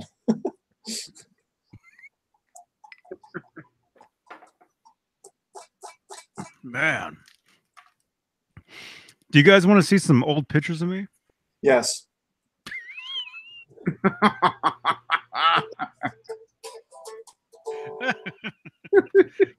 Okay, these pictures will be in the Discord.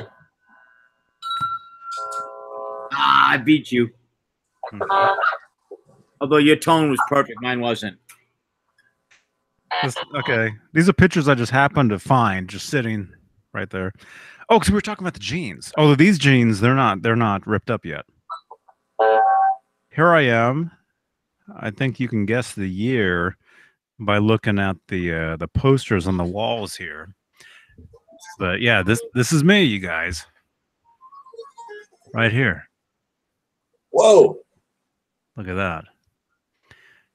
That's my Nice Kramer, guitar. my Kramer guitar. I still have it. It's still here. Wow. Oh, I'm coming in for this. There he is. Yes. Hey, man. Jay Hannon's in the house. Get crazy, everybody.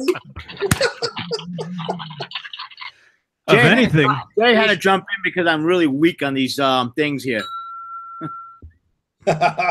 It's like 3:16 Eastern. Yeah, I got to go in a minute. I just wanted to jump in. You look like ready to go, I man. started playing guitar, and I was like sitting here, and I was like, man, I'll jump in. Screw it. But do you have a rum drink? Nah, man, I got to get up early, dude. I got a lot of cleaning to do because, like, I don't know if you heard Johnny earlier. Jeannie's Rick Allen probably for the next week or so. So, Uh-oh. my one-armed One-handed drummer. One-handed drummer. Jägermeister shirt. Wow. So let's see those pictures. Speaking of shirt, I wish I still had this shirt. He was known as what? Fido Dido or something? Oh Yeah. yeah. Rapoport. Right there. Yeah. Yeah. Yeah. You're saying that's Caleb on the shirt? Yeah. Nerd Halen right there. Yeah. You can I tell. thought that was Zipkin playing the guitar. Yeah. Yeah. Well, that's Yeah, it why was- they say that Zipkin's Johnny's son. That's why people think he's my son, just because I looked like him when I was a kid. Yeah. we Johnny, looked the- Johnny, you're gonna put that on Discord, right? Yes. Yes. This Nice. picture will be in the Discord. Yes, it's a Focus. That's my Kramer Focus 1000. Still have it. It's still here. But a lot of you guys will recognize that poster right there, even though you can't see it. Hard to see. The Guitar World poster with the 3 guitars. Oh yeah. And then you got the Eddie poster from the Rolling Stone, if you could really look hard enough. Yeah. The Eddie picture from Rolling Stone, Monsters of Rock. Yeah. But anyway, yeah, Show that guitar stand. right there. I think I had Right, like this. right there. Yeah, I remember having one with the orange top too. Yeah. Yep. Those were the hot what- tamales back then, man. What PV amp was that? That's the PV Stereo Chorus 212. Nice. 212. Nice. 14. 212. Friend of mine has Okay. that. And then real quickly, these pictures, they'll be in the Discord. But here's another one. Right there from some years back. Holy, look at your hair. 150. Looking like I'm on Pearl Jam or something. Yeah. Yeah, and yeah, look, there's my PV. Oh. Yeah. There it is. And look at that Digitech rack mount I got on top for the reverb. Playing the Hammer Phantom. Yep. How long that whammy bar is, man. Yeah. Look at his, Yeah, look I at his, think you were getting all the girls with that long thing. that was the Wonder he's got Bar. like a- That was the he's Washburn got a Wonder Bar. plaid grunge shirt. That's what that is. That's in case you wanted to bend the whammy bar with your left hand while you were fretting, with your pinky like this. And then here's one more picture with my main guitar I showed you guys the other day, which you guys are like, that's your main guitar? What are you talking about? There I am right there. Haircut. And there it is. Yeah. and it doesn't. And look at that. It has no pickups in it either. Told you guys I really No played it. strings on it either. I really played that thing. Got the Police t-shirt. Oh yeah. That's in Oakland, California. John, if you're still in here, that's the Stork Club. Oakland, California, 2002. Wow. Right there. Cool. Yep. So yeah, these pictures, they'll be in the Discord. Damn it.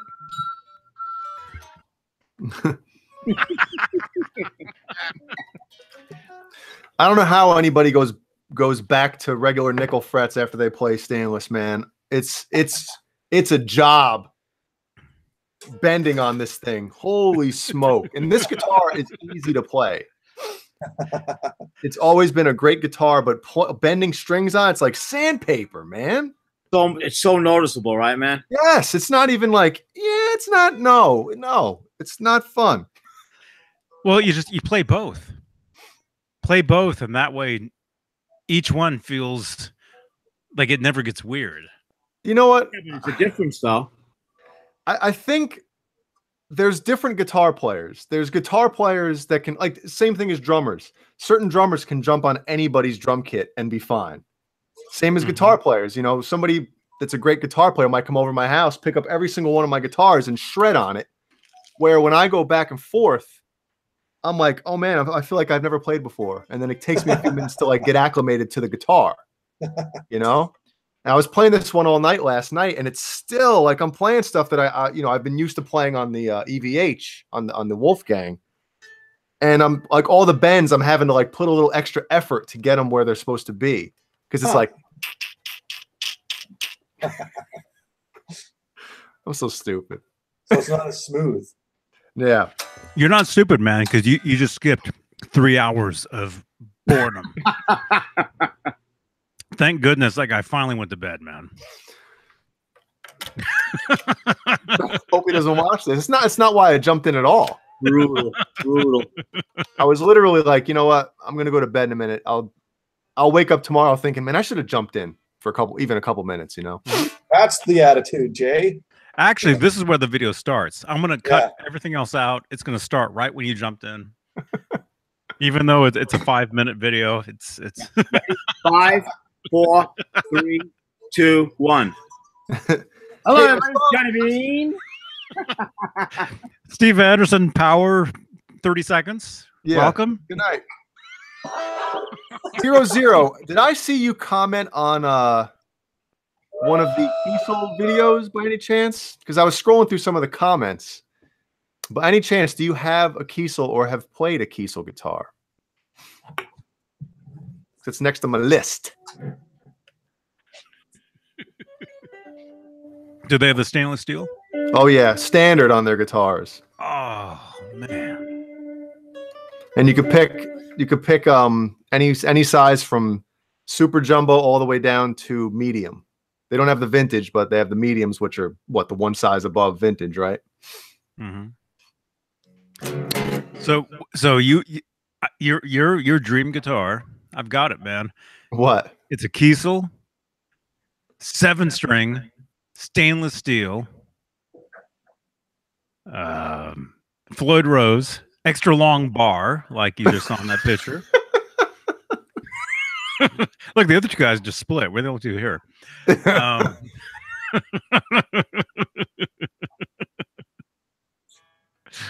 Extra long bar. The Lexington steel bar.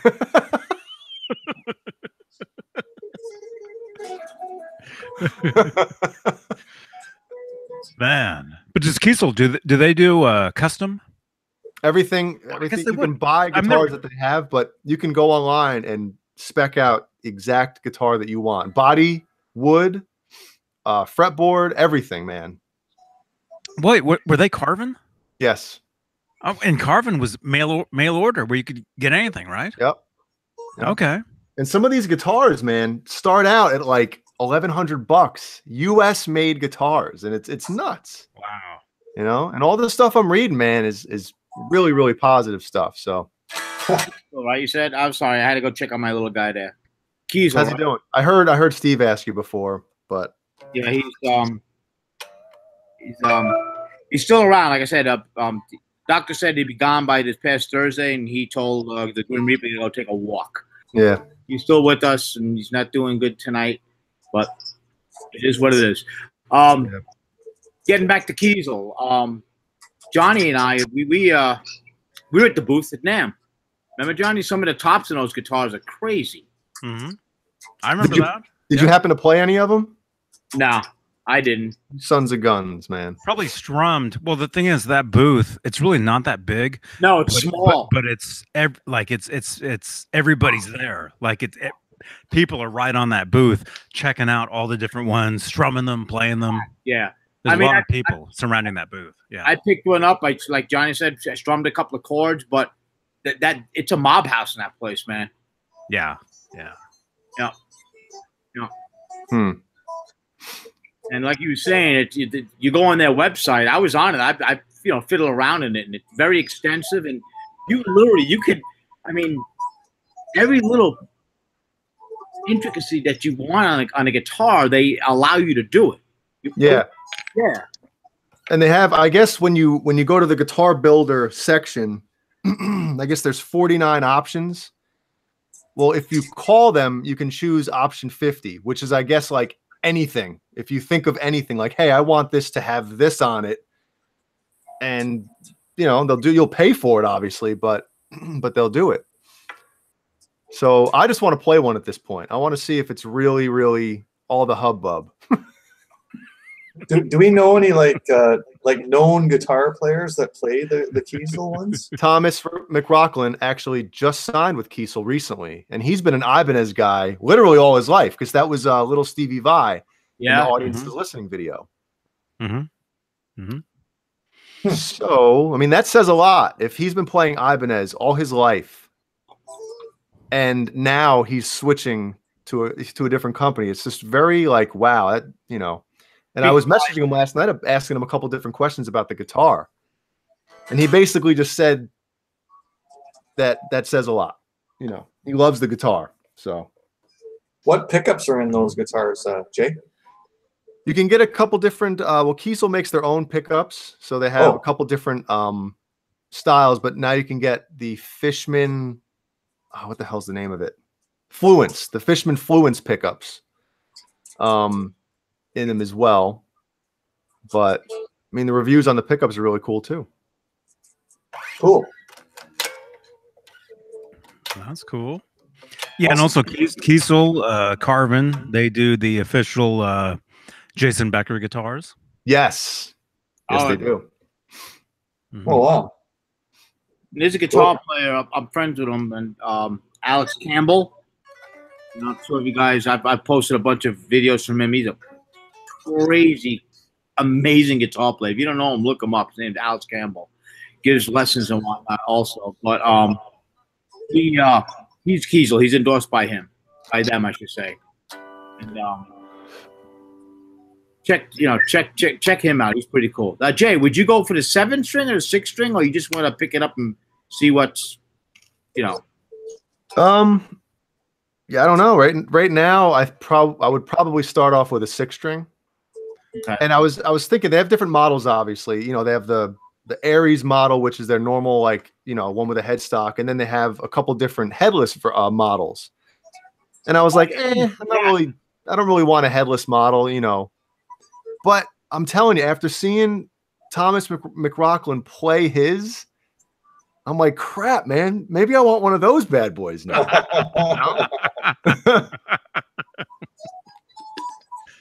I just don't know. I want to play them. I almost want to like fly to California, which isn't going to happen right now. But well, you'll be there in January, and they'll be there. So I want one before. I want to play one before them. I can't wait. Yeah. well, I know, but You know how I get it. Yeah. I get it. You know, We're going to spend the money and get this. How am I going to make this happen? How am I going to make this happen? And what am I going to sell to get it? Yeah, exactly. Well, you sold the Stealth. Well, I returned it. Yeah. Yeah. There you go. Bing. Yep. Airfare. Done. And I'll have well, I don't want to. Never mind. I'm going to leave that there. Yeah, they have different radius. Their normal radius, I guess, is 14. But then I guess some of the other guitars like a 20-inch radius, and I'm like, geez, if this is 17, you know, and this is like super duper flat, like I couldn't imagine 20's got to be like basically as flat as your wall, right?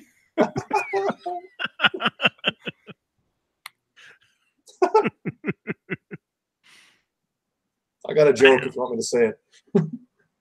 Go for it. Go ahead, take a big swig. It's okay. Dave left. You can talk about him. You can talk about Dave. All right. That girl there, she's a carpenter's dream. Flat as a board, easy to screw. Flat as a 20-inch radius neck. And Simon Williams makes a great point. He said, isn't the slight issue with Kiesel the resale value, because every guitar is accustomed to the original player, then selling them because it becomes more difficult. That's 100% true, because, I mean, think about it. If you can go online and spend an extra $200-300 to get the exact same or the exact guitar that you want, why wouldn't you do that as opposed to buying somebody else's? Yeah. You know? So, but yeah, I mean, Jublichnov, who cares about resale if you want that guitar for it's basically your own custom guitar. That's right. Yeah. You know, because you'll buy a guitar off the shelf. You know, we're all fans of all these guitars, but there's slight things that we, you know what, I would do this differently, or I'd rather this and rather that, right? Mm-hmm. So, You have in mind, Jay? I mean, I know you haven't played. You have in mind, like, what guitar, like, what would you build? Like, what would be your ideal body? I already know the frets. The frets is an easy thing. yeah, it would be, they have Alder is standard on there, but their second option, which is an extra $60, I think, is Swamp Ash. I would probably choose Swamp Ash.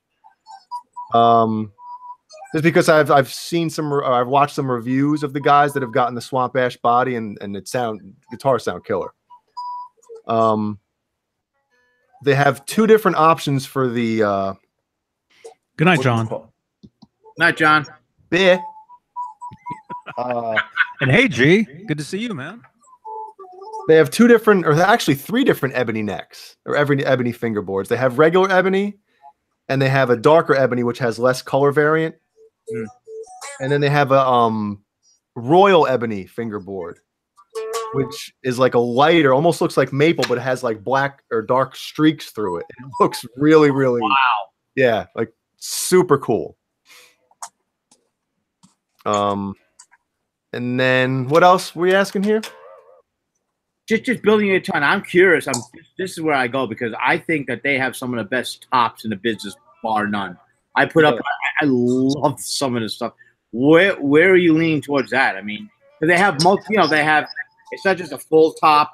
They have like the top, and then they have the wood like outline. You know what I mean? Yeah, I'm not really that big on the Aries model has that bevel.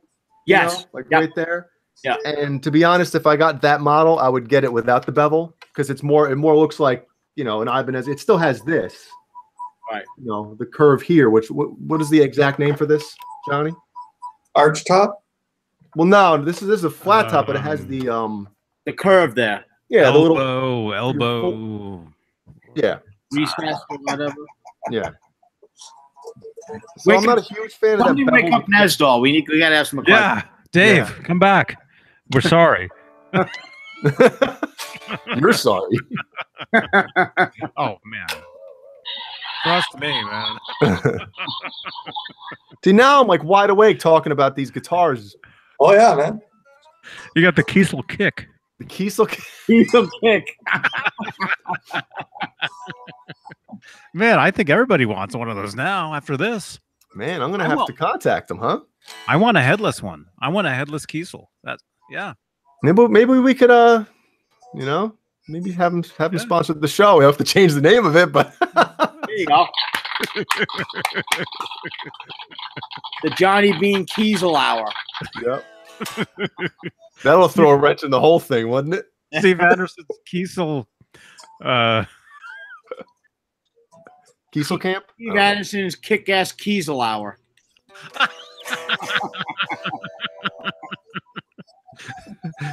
Arm and belly contour. Yeah, I don't think there's any like real crazy name for it. It's just the contour, which I kind of I like this. I'm not a huge fan of, you know, because I know that the Wolfgangs, you know, they don't have that. You know, and it's kind of like after you're playing for a while. The standard does. The standard does, yeah. Yeah. But yeah, the other ones, like the Music Mans don't, the flat tops don't. Yep. Yeah. Kramer 1984 does. Yep. Yes, it does.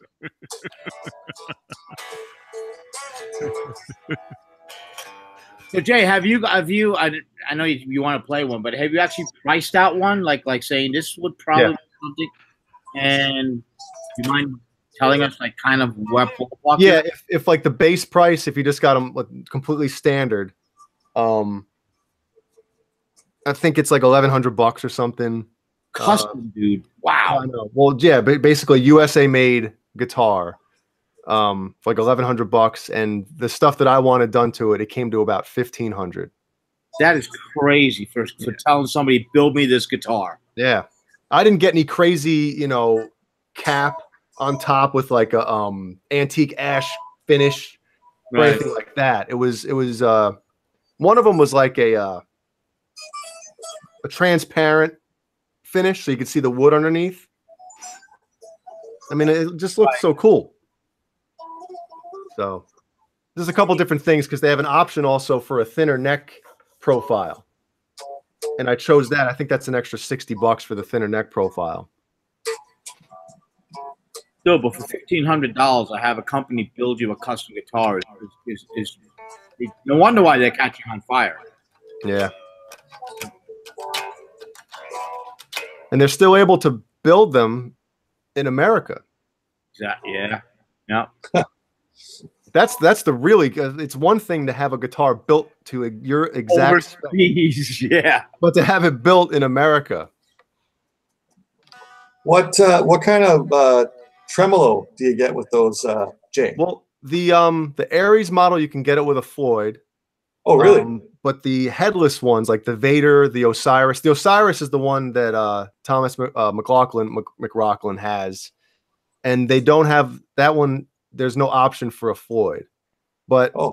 now they have Hipshot and Kiesel have combined to make a floating bridge or floating tremolo that acts like a double locking tremolo, even though it's not. Like there's no, there's no nut here. You got the locking tuners here, but it kind of strings like a like a whatchamacallit?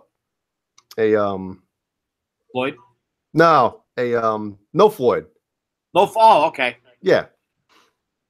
So I don't know, man. I just really, really want to play him. I asked Thomas how the tremolo acts or feels compared to, the low pro edge, like this one. This is a 91, so it's got the old school, which is everybody's favorite bridge or tremolo from Ibanez, and a regular Floyd. He said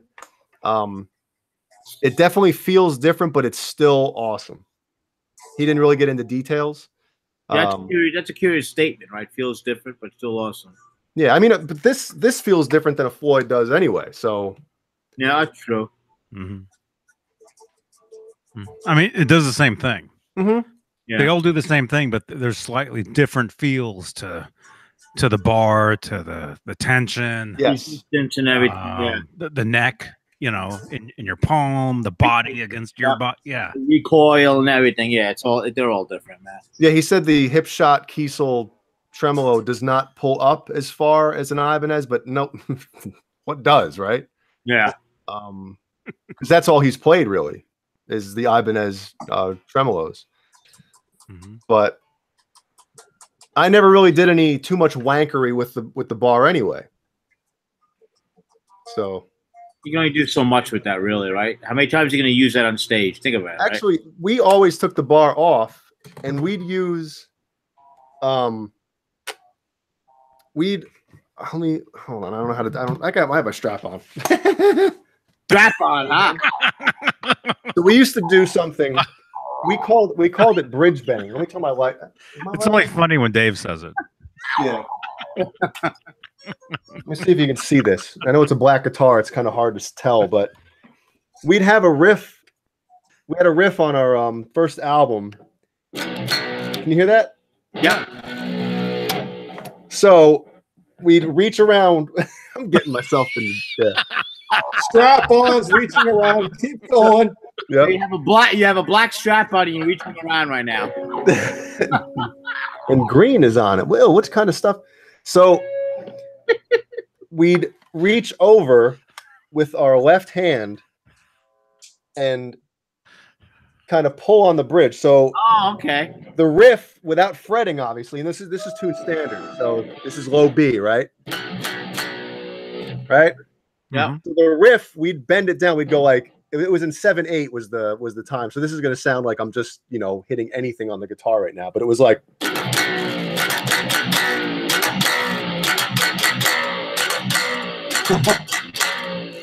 drop it down like that, That sounds badass, man. Yeah. So the drums were doing the same, like, and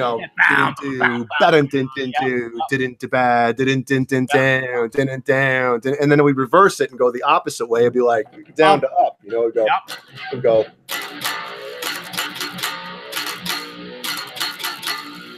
Like that. I like that, man. So that's a yeah. If anybody wants to hear that, go on to Spotify or YouTube and type in "Wandering Eyes" from Gizmochi, and it's the bridge riff. That yeah, thanks for that. Yeah, we ain't getting money from that. So let me ask you a question. Why did you take the bar out to do that? Was it just like a stage thing, or because we never really used the whammy bar? Yeah. The other guitar player, I was the lead guitar player, but I never used the bar for the solos. If I did anything, I would just reach back and kind of bump it or bang it. hit a note or something and just kind of just like something like that. Okay. Mm-hmm. So that's the difference. If it's floating like that, you can do it exactly how you're doing it and get the same effect. Yeah, I reached right under the back right here, and just kind of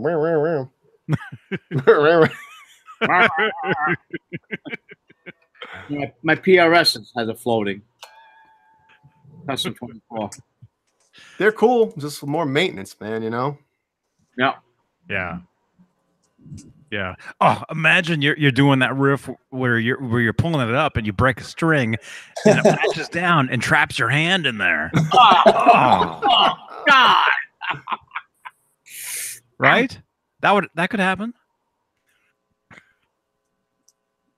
Real quick, Zach Thong says that Jay, check out the video that the Tone King did at the Kiesel factory. It's a cool video. I watched almost that whole thing. I skipped through a couple parts, but he ended up getting I think he has 2 Kiesels now, right? But he ordered that green one, like the Kiesel Racing Green color. And the one thing that he did a comparison video between that Kiesel, which is a USA made guitar, and then one of the anniversary gems, but it was like an Indonesian gem that he did the comparison video to, a hot pink one. And I'm thinking, like, that's not a fair comparison. You know what I mean? Yeah. But who am I? Mm-hmm. Hey, Mousetrap. Huh? Vintage. Yeah, what I was just saying. Let's say you're doing one of those real quickly. Come on, you're doing one. I know it's Steve's show, but you're doing one of those moves where you're pulling it up and you snap a string. It'd be like this. It'd be like this. It'd be like. And then the crowd would go. And everybody watch you be like this.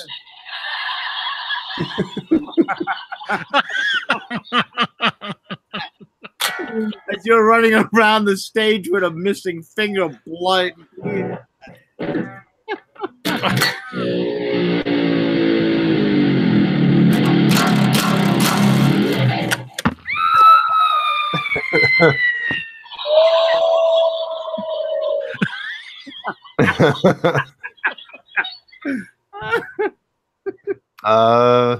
G. Butchnoff said, Jay, order a Kiesel tonight. I wish, man. I wish I could. Well, let's just get on them. All of us. Everybody. We got 37 people. Email them. Everybody email Kiesel. Tell him you want Jay Hannon to get a guitar. Everybody. Yep. Actually, tell him to send the guitar over, and he'll go ahead and do a review on the show. I'll do a live review on the show because I can't. I was thinking about doing a review of like something, and I'm like, man, How cool would that be, Jay? A complete live review, right? Complete unboxing, the whole 9 yards, taking it out, looking it over, plugging it in, and just playing it in front of everybody. That'd be cool. Yeah. Because I've seen people unbox their Kiesel guitars, and they take them out of the case and they strum it, and they're like, holy crap, this thing is completely in tune. And yeah. And all of a sudden the guitar's down here, and it's next thing you know, it's and they got to play it like this, like Eddie with the tray table.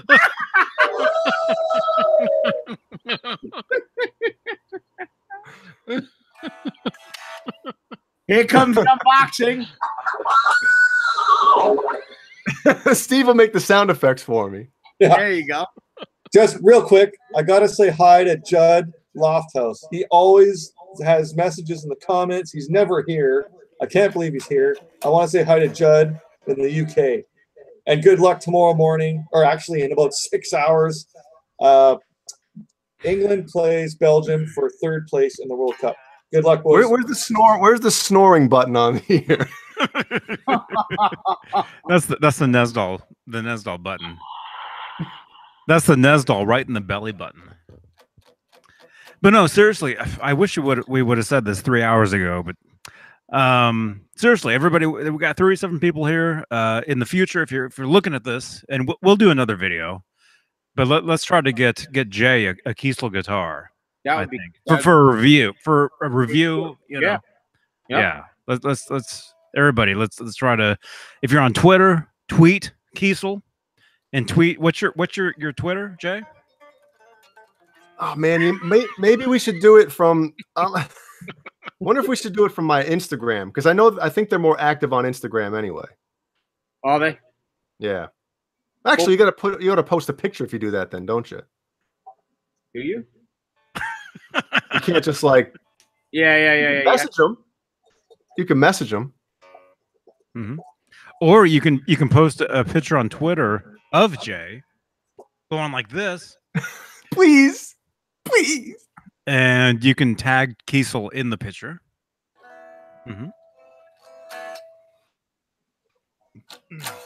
Actually, Jeff Kiesel, yeah, he does live videos on Facebook. Have you seen those? Yeah, I commented on one. Actually, right before our show on Tuesday, I was watching one, and I comment. What the hell did I comment for? Commented on something. Oh, they were talking about Floyd Rose tremolos or something, and they were mentioning the 1000 model. And he was like, they weren't sure where they were built or something, so I just, said Korea. Get my 2 cents in. Nobody gave a crap. So. I said the originals are made in Germany, and the 1000s, the specials or whatever, are made in, or not the never. You know what I mean? Yeah. Real quick, we got our friend Jason Wade here. He's asking, morning again, everyone. Does anyone still own any of the PV Wolfgangs or strictly the EVH now? How would they compare? Johnny, go for it. Wake Nesdal up. I don't own one anymore, man. Nesdal does. No, seriously, Jason. Yes. Jason, didn't I just add you on Facebook or something? Yeah. He's been around, that Jason Wade. Something? Yeah. I recognize your name. I had a PV Wolfgang, a 90, I think it's 96. Wait, did I get it in 96? Wait. I don't know. I got it in 2006, I think.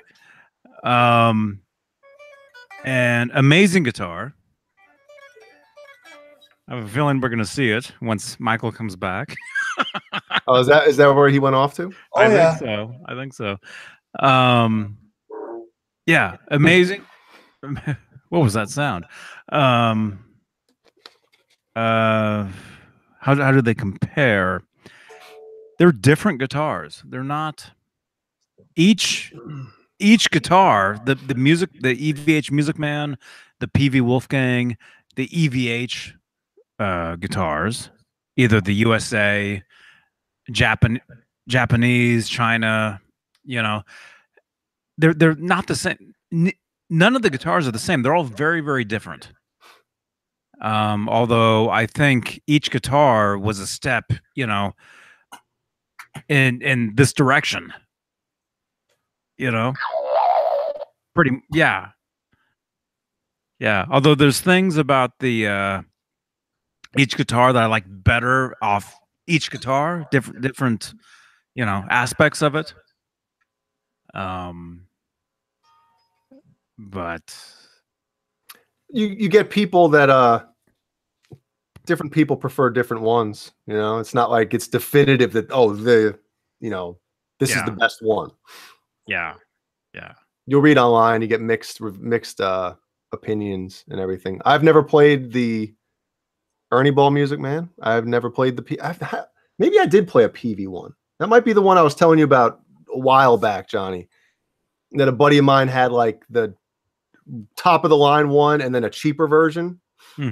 And he played the cheaper version. And I was like, what are you doing? Why aren't you? He's like, this one just sounds and feels better. I was like, what? So, yeah. Which one do you want to play, Jay? Oh, man. Well, thumbnail. Yeah, with my stupid mug and the reflection of the music. Was it really that long? Go ahead. Smile, though. Come on. Ready? Go ahead. Wow. I see Johnny in it. Yeah, say something, dude. Come on. Well, no, then it's going to see me. It's on my nose. Yeah, all the necks are going to feel different. Johnny has mentioned this a bunch of times about the necks. Well, hey, Michael has them both right there on his lap.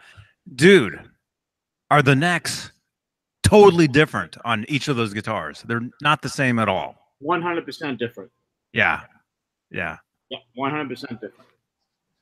That's what shocked me, you know, because I played the Music Man. Still do. So different. Yeah. Still do. The Music Man was my main guitar for years and years and years. Still, you know, have it. But once I tried the PV, I couldn't believe how different that neck was. Huh. It's not the same at all.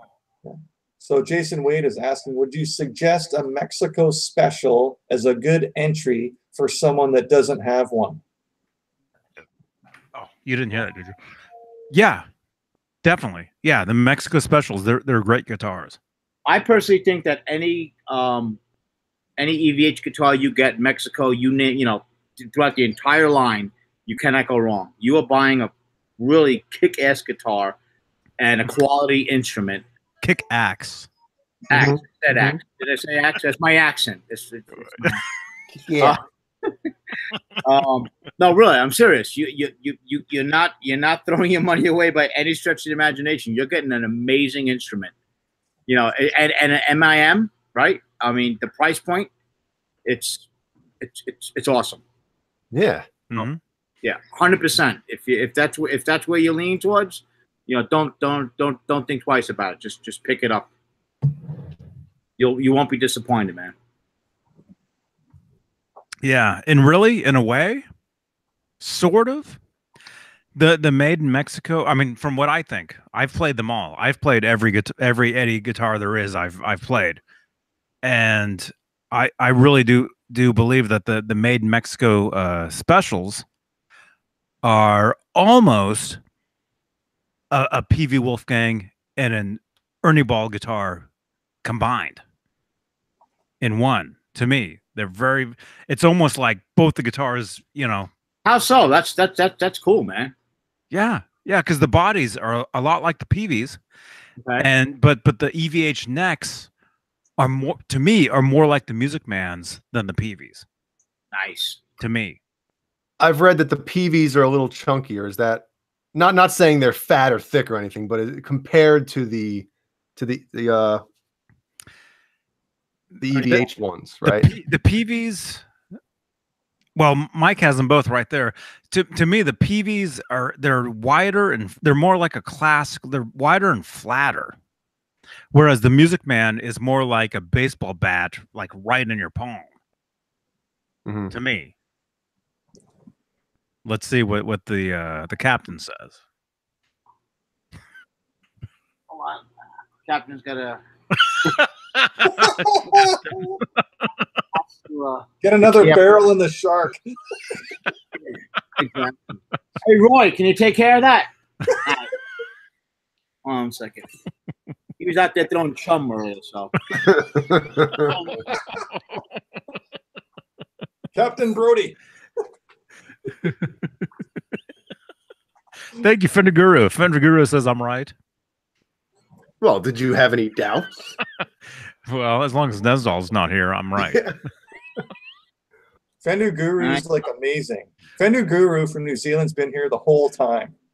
It's amazing. It's only 2 in the afternoon there. It's 6 p.m. New Zealand time. And Johnny, the answer is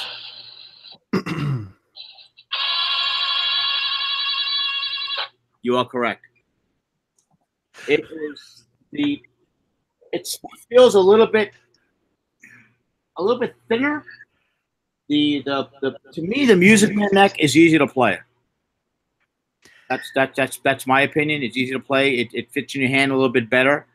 It's small. It's a very small. It's tiny. It is small. It's what did I tell? Hold on, Johnny. What? Tell them what before I opened it up. Everything was going on with my dog, so you know that's when I first found out that he was sick.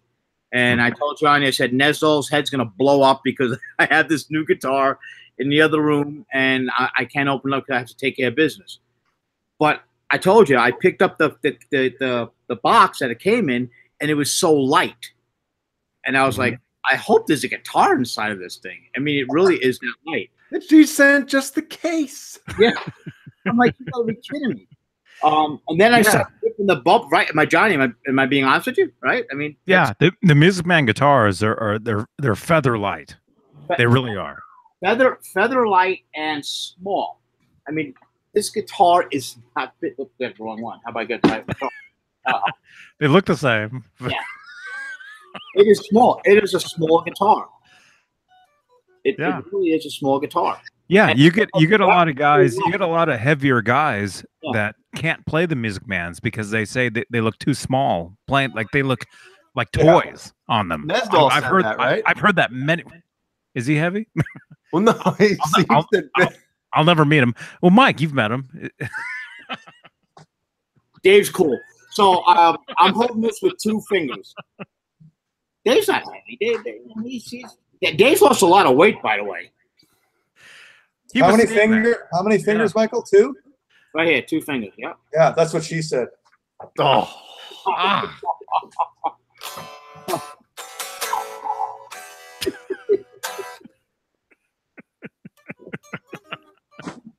He lied.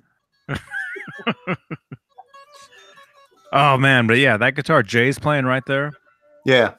That's That's. you talk about dream guitars. I'll be dreaming about And that. it feels guitar tonight, phenomenal. man. And you do not need an amplifier with that frickin' thing. No, and these strings are pretty much disgusting at this point, but Look at that. That guitar looks amazing. It looks it looks like it's very classy. I mean, it looks Classy, like pretty it classy. looks like a you know, you got the tuxedo, you know, Strats or whatever, the black guitar, the Gilmore, the black guitar with the white, you know, pickups, you know, whatever. That guitar has the same kind of look. That's a classy looking guitar, Eh, man. He's turning into a Nesdal. Oh, is it 4 o'clock where you are? Oh, it's 2 minutes to 4 Eastern.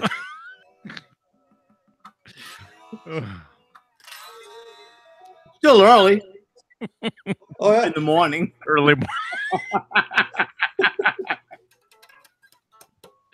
It's 1 a.m. here. The clubs are going to shut down soon in 2 minutes. Yeah, but then your after-hour joints open up, right?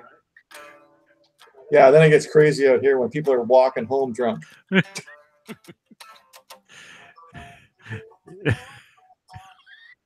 Ben the Guru says I laughed. He said I should get a guitar tech. He's right, because I can't tell the difference between my freaking guitars. so which one feels better? Like when you play them both and go back and forth, which one feels like, oh yeah, this is the one? I have to go with the Ernie Ball. The thing is, yeah, for me, you can't go back and forth between the Ernie Ball and the PV.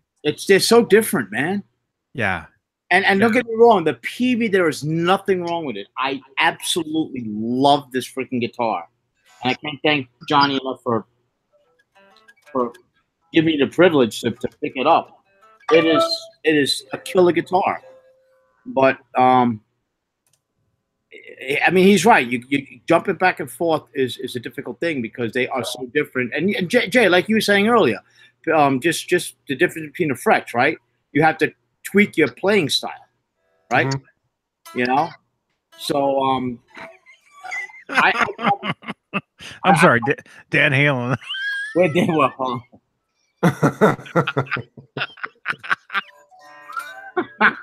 You see that?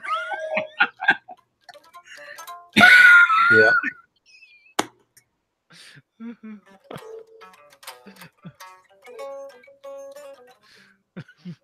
Oh, that's too good.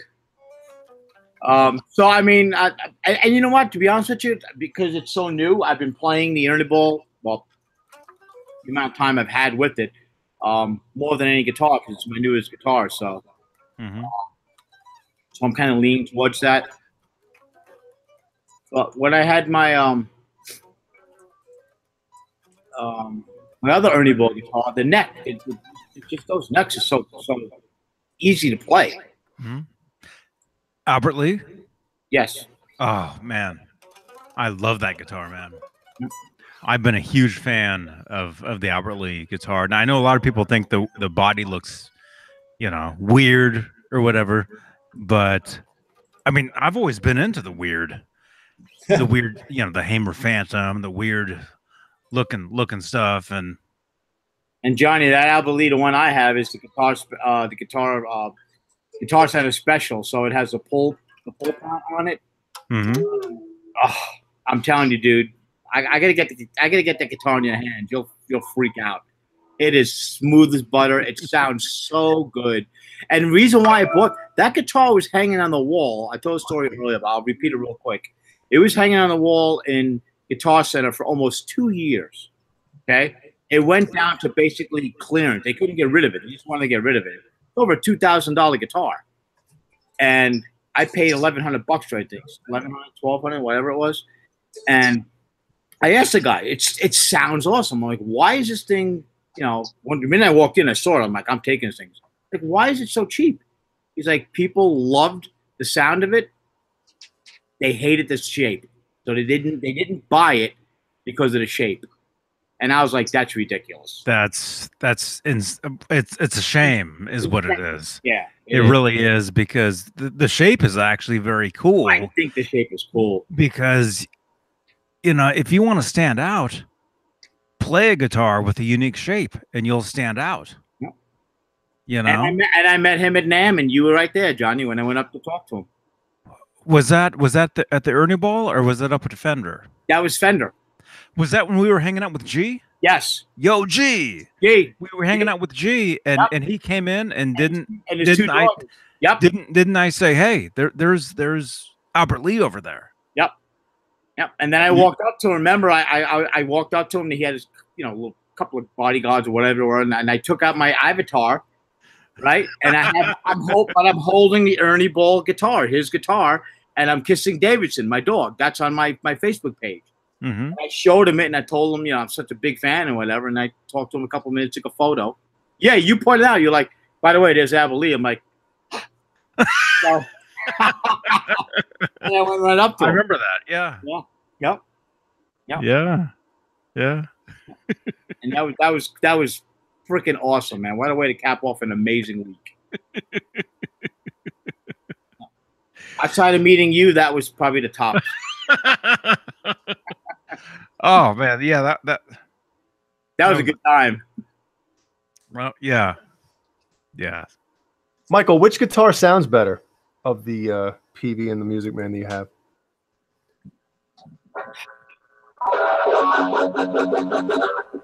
You know what? To be honest with you, I'm not going to answer that question only because I have not played the Ernie Ball enough. Okay. Yeah.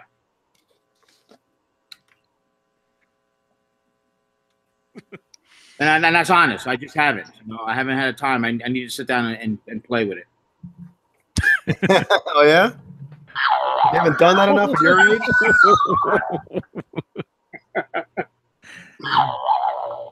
Hmm. I can answer that. Maybe I've played both. And hold on. I mean, not so much as sounding better, okay, just sounding different. The Ernie Ball guitars, the Van Halen, you know, guitars. I mean, they sound amazing. You know, the PV has a, to me, has a hotter sound, a hotter pickup. Oh, the pickup, yeah. So it's a hotter sounding, like a louder guitar. But the Ernie Ball has more of a clearer.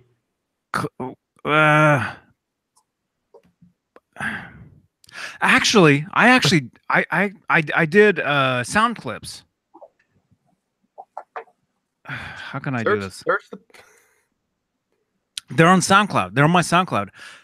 In the links down below, I've got a link to my SoundCloud and my T-shirt sales, and you know, all that stuff.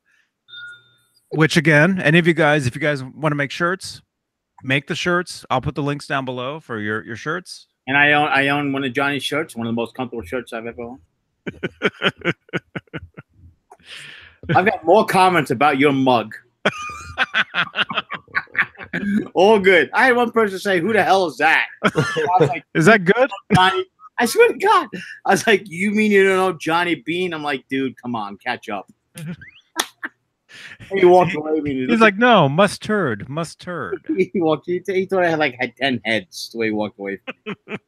2 oo and 3 e. Yes, there's the number. Thank you, Steve. Text that number if you want in the Discord, where you'll see pictures of me, you know, like this, and all the fun that we have over there. What am I trying to say? What was the original? Oh, the SoundCloud Sounds. I actually a couple years ago, I actually did some sound clips with the Ernie Ball Music Man and the PV 1550, the original. I've got the original, you know, amp.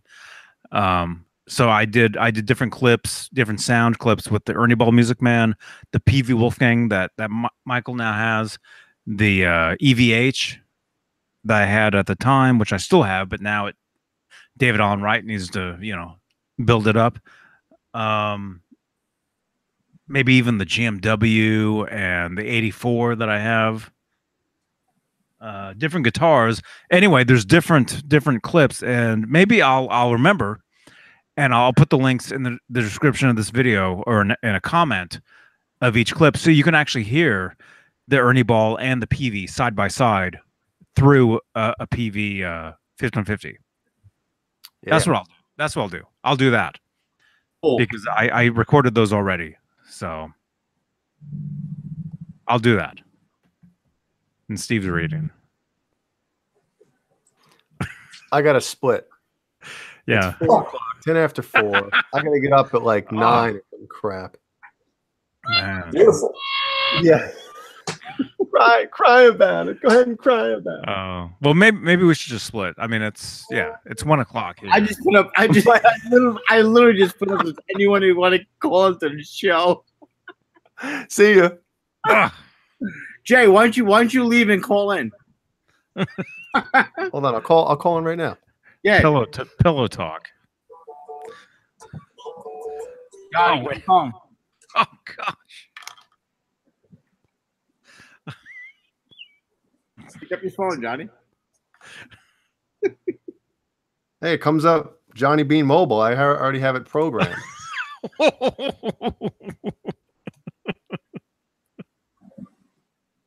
Is it ringing? Oh, good. Yeah, he's got his thing, his mic muted.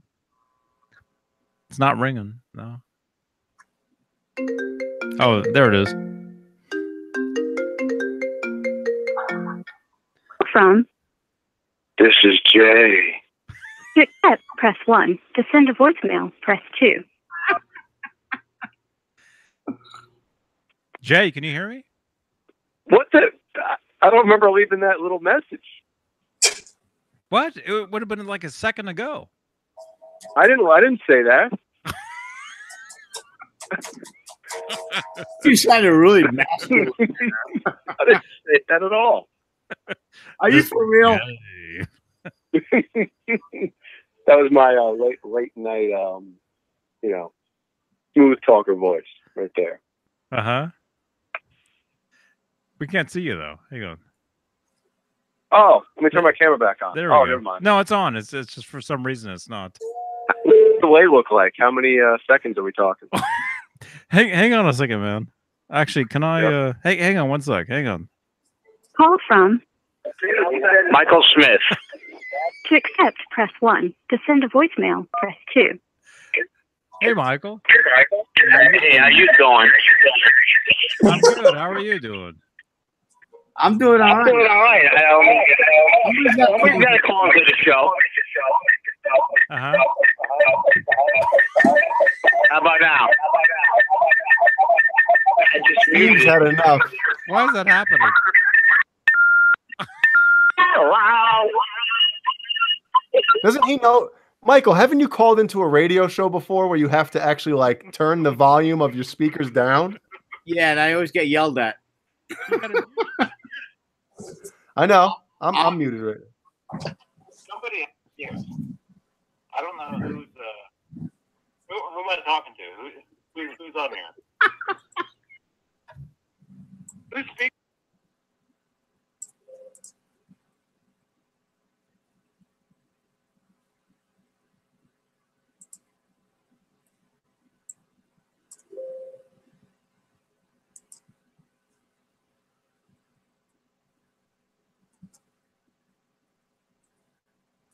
I don't know what's going on here. That was You just hung up on me, you son of a. I I was literally just telling you Hey, something. Johnny Beane. I was telling you something. wait. I got nothing. It's like we're trying to leave, and all of a sudden there's this.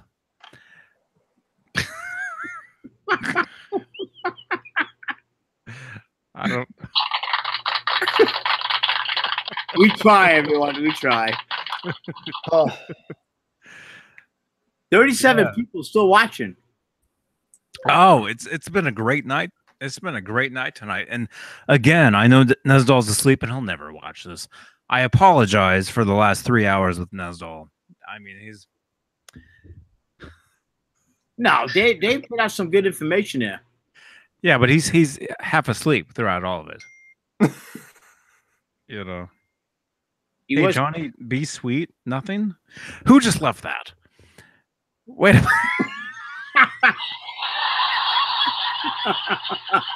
Who just said that?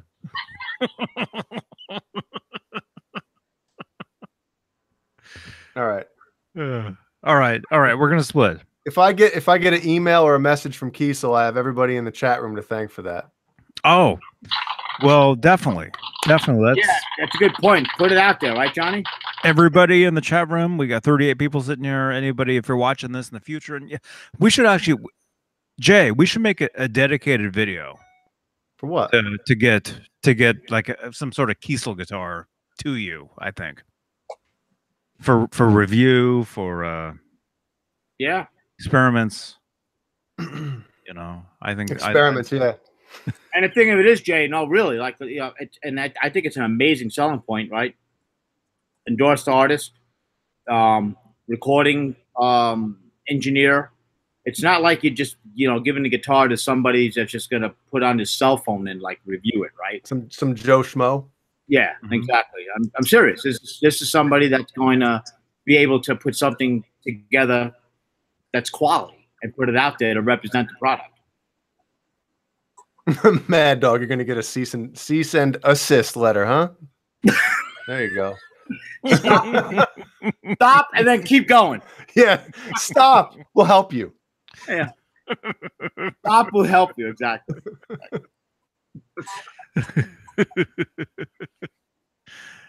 Sounds good to me. Sounds good to me. I mean, if anybody out there, you know, deserves one of those, it's Jay, definitely. No, if there's somebody that deserves one, it's a kid that can't afford a guitar. That's who deserves one of those. Which But is yeah, I deserve it too.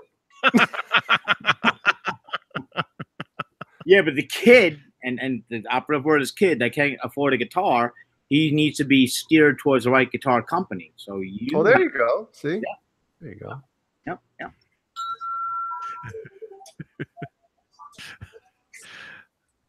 all right. So before Steve does the outros, which will take another half an hour, let me just say, check the links down below. Brand new Johnny Beane t-shirt in the store. Ooh, really? Redbubble. Yep, there's a brand new Johnny Beane shirt. I ordered one yesterday, or now it's 2 days ago by now. So I'll do an unboxing, you know, with that and show it off. Basically, there's a shirt now that just says johnnybeane.tv just across the top. So if you guys don't want to wear my face, you know, it's all good. I say you got to go full out mug, but that's my opinion. Especially it's extra fun when you have to use the bathroom. You look down, you see my face, and then you see what you're doing. I think, And then you end up using it to wipe. I I didn't have any socks on, man. I had to use something. Let me just say the shirts that are out there now, the Johnny Beane shirt with the big head, I think that'll be limited design. So if you want one, jump on it. There'll be different ones. But and again, if anybody, Michael Smith, Jay, Caleb, Nesdal, which he'll never do. Steve Andersen, Nesdal on it. If you guys want to make shirts, make the shirts, and you can sell them through here. It's all good. You got to make them. Very easy to do. And if you need help, I'll help you out. But yeah, links down below. Different things. Discord. There'll be pictures in the Discord. Lots of cool stuff. We have a great time over there. Fender Guru is always there. Appreciate you, man. He's always awesome. So what? johnnybeane.tv. Great seeing everybody today. And Steve, great to see you. Michael Smith. Thanks. Great to see you. Thank you. Jay Hannon. Yeah. All good. All right, Steve. Take it away. Okay, thanks everybody. Thanks for being here on the Late Show. I'm the Rum Meister, Steve Andersen. Great to see Jay Hannon from South Carolina, Johnny Beane from Santa Cruz, California, Michael Smith from Colorado. We're going to see you guys again Tuesday night, 5 o'clock Pacific, Actually, no. 8 o'clock. Oh, I should have kept going. Oh, no, I've got a dental appointment Tuesday. Oh my God! So there'll be no Tuesday. We can, if you guys want to do, Jay, if you're around Monday. Oh, he's not. Okay. Probably not. Maybe. Probably not. There might be sort of something Monday. Tuesday, I have to go get my teeth worked on. So nothing Tuesday. Monday, maybe. So Friday for sure. What's that song? Better tell Dave. Call me maybe. So yeah, Tuesday or Tuesday. I get my tooth worked on Tuesday, so there's no Tuesday for me. Ain't working right now. It's just role play. So again, no Tuesday. No Tuesday. No. Okay. So we're looking at Friday, 5 o'clock Pacific, 8 o'clock Eastern for the Johnny Beane Show. And if not, look for something Monday perhaps. And hopefully we'll have some kind of late show next Friday, usually about between 9 and 9:30 Pacific, midnight, 12:30 Eastern. And have a great weekend, everybody. Play your Stratocasters on Saturday. Bye, everybody. Bye.